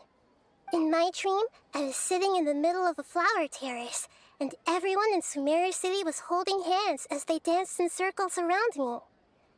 They danced round and round, and everyone looked really happy. I also got to sit on a gigantic flower carriage. Ferris, the Knight of Flowers, raised me really high above the ground, and I was throwing an endless amount of Yalda candies at the children. You know, Nahida, maybe your dream is how the Sub-Zero's festival really should be. It's meant to be a joyous time where everyone gets together to celebrate your birthday. Huh? Wasn't I describing a really happy dream? Why are you both looking at me like that? Wait, could this be an example of the emotion known as pity?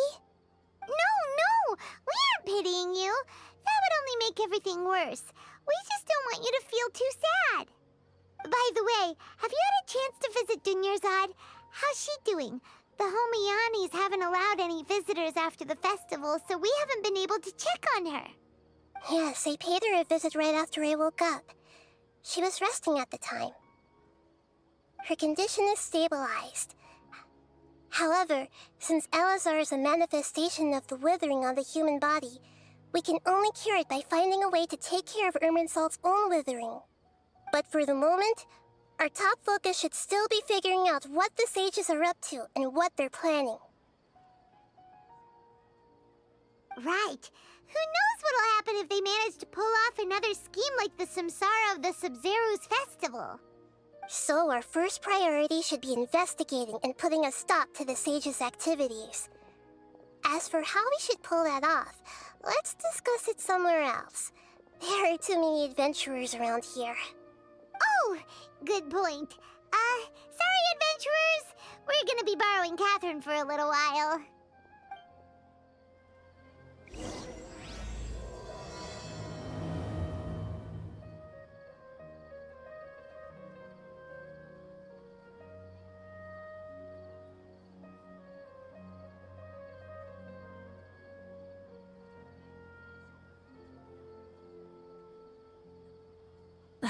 Instead of confining themselves to the heavens, God should broaden their horizon. Let's continue our chat here. Okay, so do you have any ideas on how we can investigate the sages, Nahida? Actually, I've already done a little bit of work on that. But for now, I want to hear your thoughts.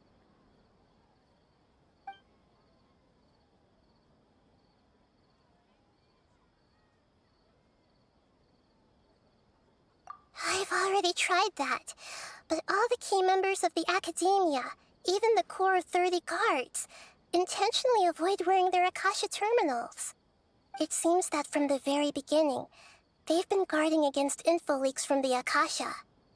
Of course, it could also be because they're wary of me. Have you already caught the sage's attention? I'm guessing not yet. But distrusting me would make perfect sense if they've ever paid attention to the urban legends about me. In any case, I probably can't take over their minds directly. No way, that's too risky. You mean it'd be too easy to get caught? No, it's not that. We shouldn't involve innocent students in this. A single mistake could completely ruin their lives. Doing that would be ignoring the safety of my people for my own selfish goals. How is that any different from what the sages are doing? That's a good point. Spoken like the god of Sumeru.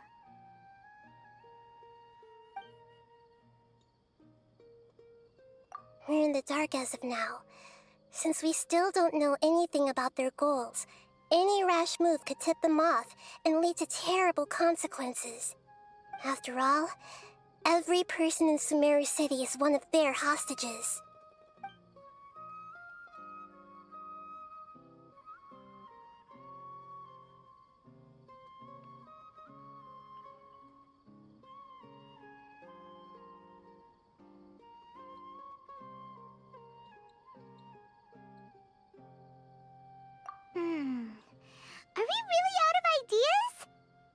Rita, you're super smart, so you already have something in mind, right?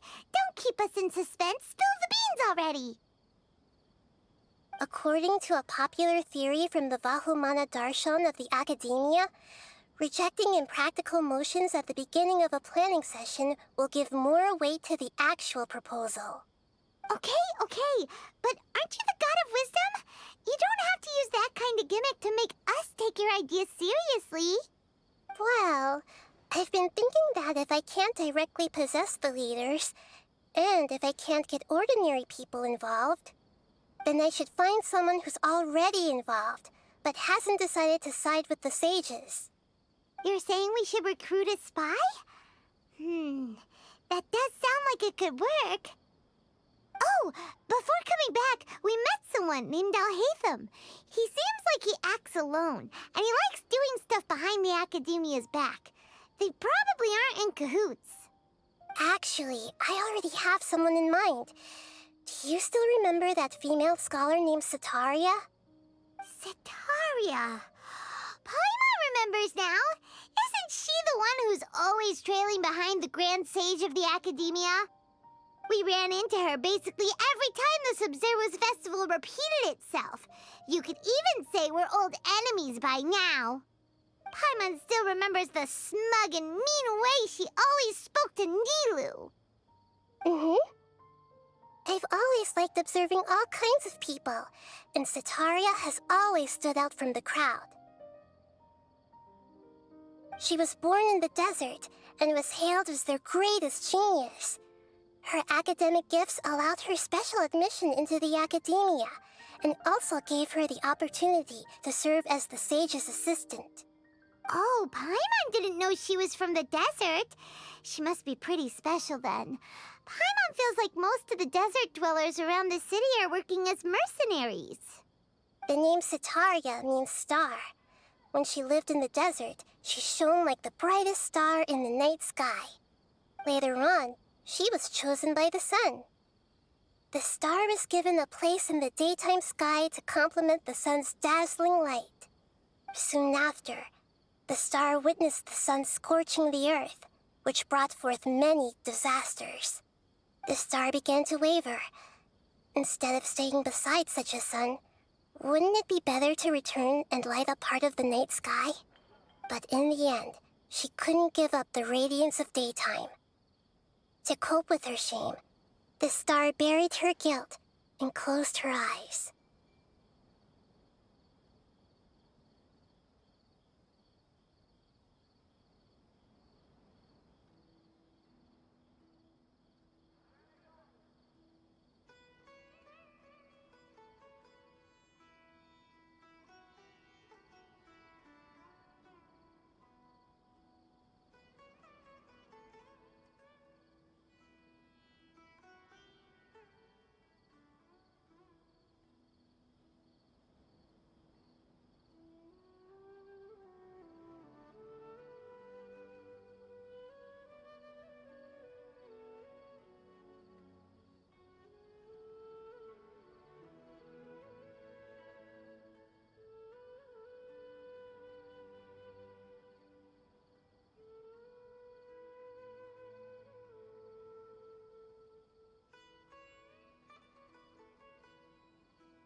From the sound of it, Sataria's just hung up on the research opportunities here. But she doesn't really support the academia. She still feels guilty about not doing more for the desert, right? She's just running away from her problems. Indeed. When they are presented with complex moral issues, many people will simply plug their ears and go with the flow until the problem can't be fixed anymore. She's suppressing a lot of guilt, but before she realized it, she had already become the sage's accomplice. She can't deny her part in their schemes anymore.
Right.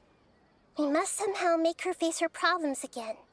That way, not only can we get useful intel from her, but she can also use it as an opportunity to redeem herself. From my past observations, Setaria will take a day off from the academia every 10 days to do some shopping in the city. Tomorrow afternoon just happens to be a shopping day for her. That'll be our chance. To prepare, let's go check out some of her favorite spots, and have a quick chat with a few of the vendors there.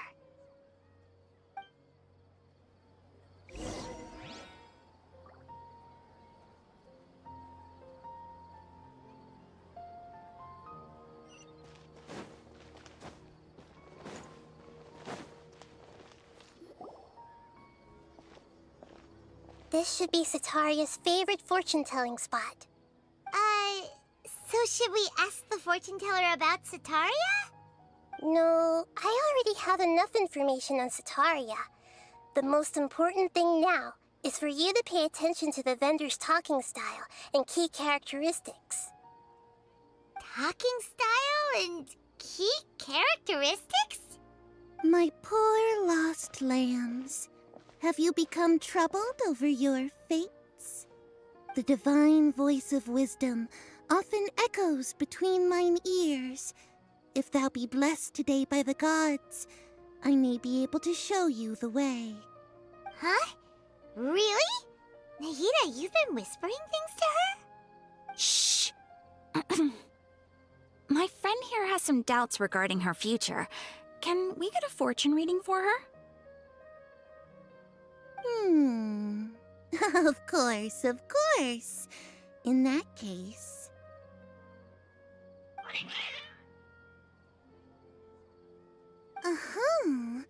It would seem that Harut and Marut are quite wary of you.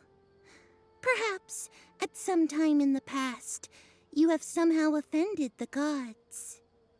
Only mocking the god of Animo, questioning the lord of Geo's financial savviness, and brawling with the god of Electro. Do those count? Oh, nothing.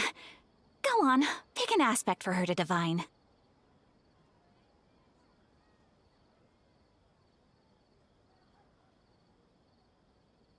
Health prospects.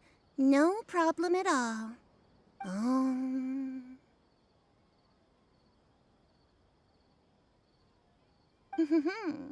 The gods have spoken.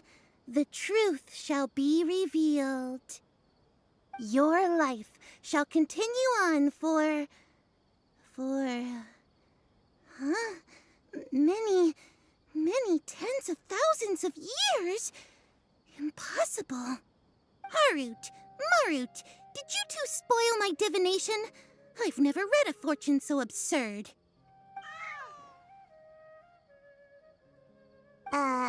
Actually, Paimon thinks this is probably the most accurate fortune telling you've ever done. I admit that the orientation of today's celestial matrix is, suboptimal. As such, there will be no charge. Is that so? Well, that can't be helped.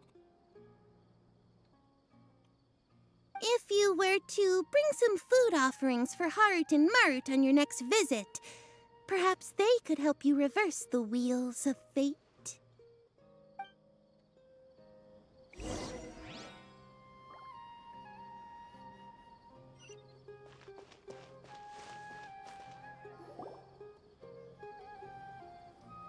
Is this another one of Sataria's favorite stalls? Yep. It belongs to a king.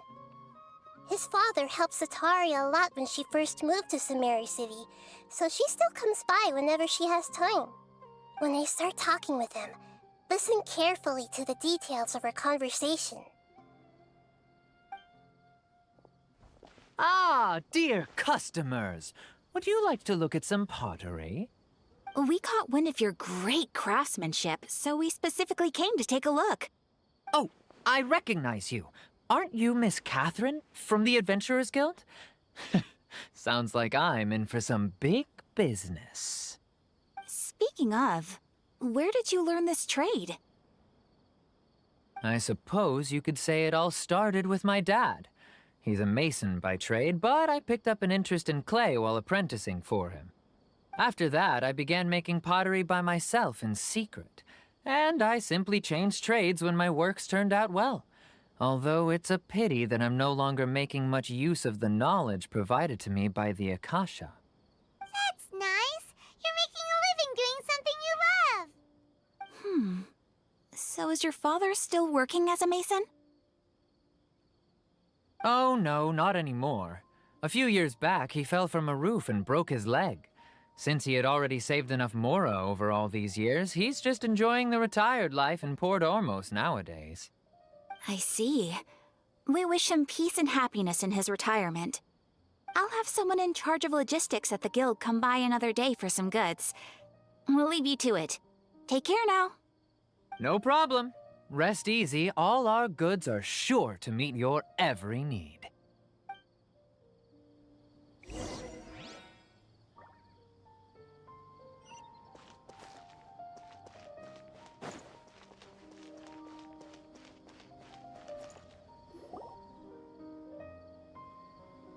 This should be our final stop. Sataria's always thinking of this restaurant when she's working at the academia, so she always comes by whenever she's out in the city. Nahida, you've really thought of everything! It's my duty to protect Samari's citizens, after all. Hi there. I feel like I've seen you down by the docks before. Huh? Sorry, I don't quite remember. If I recall, you were having a discussion with someone about shipbuilding at the time. Ah, that's right! I've always been really interested in feats of marine engineering. After all, I grew up in Liyue Harbor and spent my entire childhood staring at the ships going in and out of the port. I came to Sumeru to study, but failed to make it into the academia due to my lack of talent. But I'm still discussing all kinds of problems with different scholars, and I'm continuing to study and perform research from the restaurant's basement. I'm sure I'll get into the academia after their next round of exams. What an admirable spirit for learning! Amazing! Sure, but you'll find hardworking people wherever you go. So this restaurant has a basement as well? Huh. First I've heard of it. That's right. It's not usually open to patrons. Most of the time, employees use it for breaks or to hold private events. I see. Guess that makes sense. Well, good luck with your studies, Miss Chishan. Thank you so much. As long as I can make it into the academia as an official student, I'll be happy.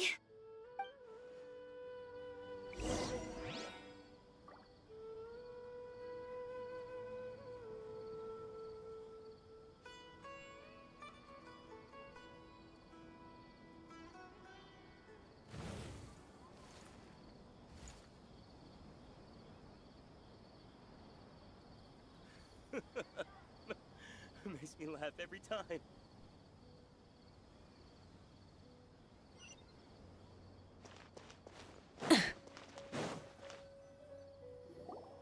So, was that everybody? Mm-hmm. 3 familiar faces should be enough for Sataria. What's the point of all the information we've collected? Nahida, you still haven't told us how you're planning to make Sataria face her problems. Sataria is already used to avoiding her problems, so we must find a way to break through her usual sensibilities. I remember you mentioned that the Eremites in Port Ormuz are all making a fuss about the upcoming resurrection of King Deshret. Although it's all just a boatload of nonsense, the fate of her homeland may turn out to be Sataria's soft spot. Oh, Paimon gets it now! You want to take advantage of the guilt Sataria feels about her homeland. Although she knows she should return home to help the people of the desert, all she's done is conspire with the sages.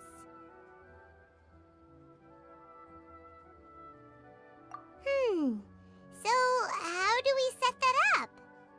Well, King Deshret is long gone, and Sataria is also too smart to fall for any simple tricks. If we simply engaged her under the guise of King Deshret's believers, she would definitely be wary of us, and we may not get anywhere. But if we were to borrow some of her close acquaintances to talk with her, her reaction would probably be very different. So, you mean you're going to possess those people we just talked to? Yep. Possess them through the Akasha. Imply they've already converted to the faith of King Deshret, and then convey our made-up will of King Deshret. As long as everything goes smoothly, we'll get through to Sataria for sure. She'll never guess that we had anything to do with it.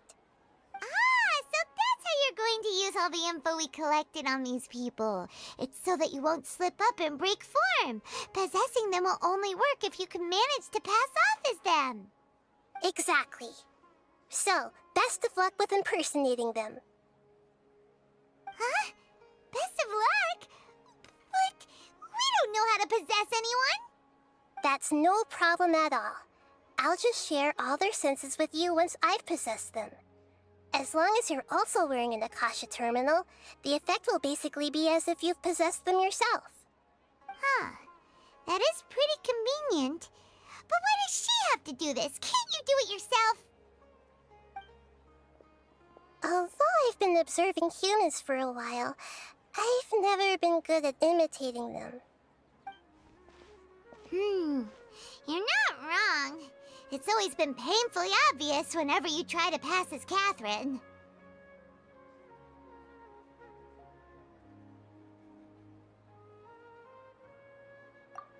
If it was at all possible, I would have preferred to leave these people alone.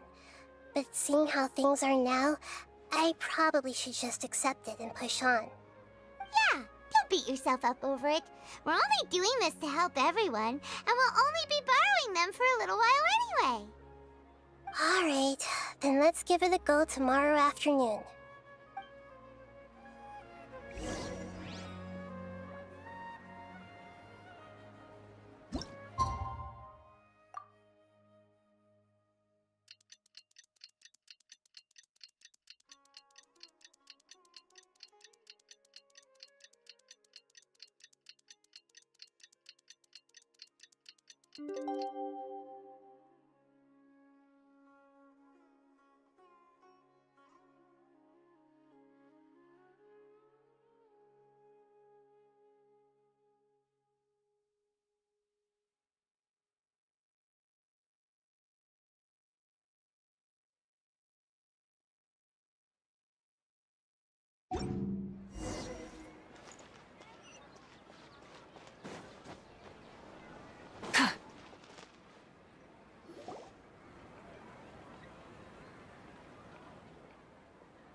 Here she comes. Satari is here! Let's quietly follow her. Once she starts talking to her acquaintances, we'll find a safe spot to begin possessing them. As for how we'll sway her to our side, I'll leave that to you. I trust you'll know what to say. Paimon's starting to feel kinda nervous. Okay, let's go. Looks like they've already started talking. Let's find a hiding spot and get started.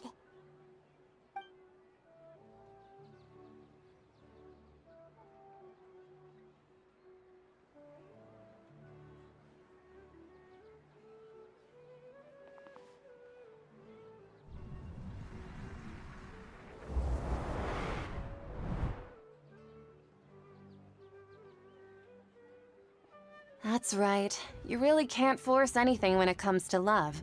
And besides, everyone around me has a very different background and outlook. Are you still listening to me, Nabia? Oh, of course I'm listening. You were talking about troubles with your love life, right? I heard everything you said. Okay then. You just seemed a little distracted for a moment there. Strange. Your cats seem pretty worked up. Is something wrong? I always thought they were quiet, happy kitties. Oh, what are their names again?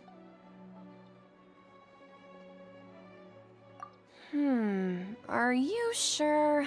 Those aren't ringing a bell for some reason. Well, actually they have many names. Which names I use depends on my mood. Huh, I see. I imagine that must be hard for the kitties, too. So, which fortune do you want me to read for you today? You must have come for another echo of the divine voice of wisdom. I'd like to get another reading on my love prospects, but to be perfectly honest with you, I feel like I've been a real mess recently. A mess? Well, could you do a reading on how long it'll take me to finish my current project at work? I really just want to get it over with. I hear you. No problem at all. The gods will reveal the truth.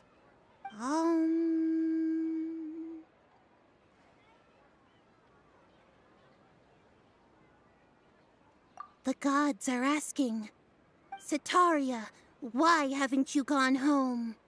Why haven't I gone home? Do the gods really know everything I've been thinking about? Setaria, why don't you just go home?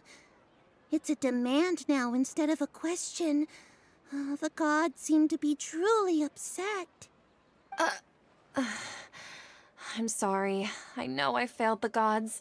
Please pass on my most sincere apologies and ask for their divine forgiveness. And if I may ask, Nabia, is there a specific god who's speaking to you right now?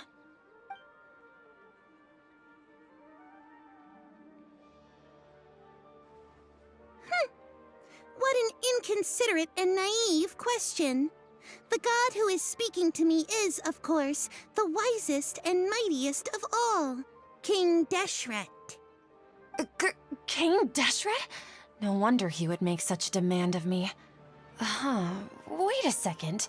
King Deshret passed away a long time ago. Even though news of King Deshret's resurrection has been spreading like wildfire, it's all just a misinformation campaign from the academia. How can King Deshret still exist in real life?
insolence!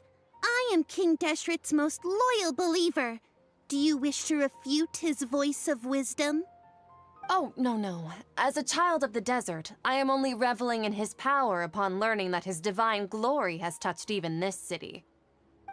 I will think very carefully about his demand of me. I'm sorry. I must go now. Wait!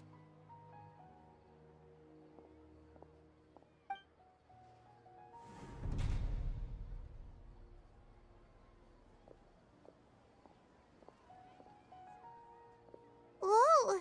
She just ran off in a hurry. She looked pretty upset, too. Well done. Sataria didn't seem to suspect anything amiss. To have something she's been trying desperately to avoid show up out of nowhere and berate her, that must have shaken her to the core. Aw, Nahida, it seems like you understand human emotions really well after all. All I know are some abstract Harava-taught theories. In any case, my time with you has shown a lot of them to be utterly useless. I'm still trying to make sense of everything.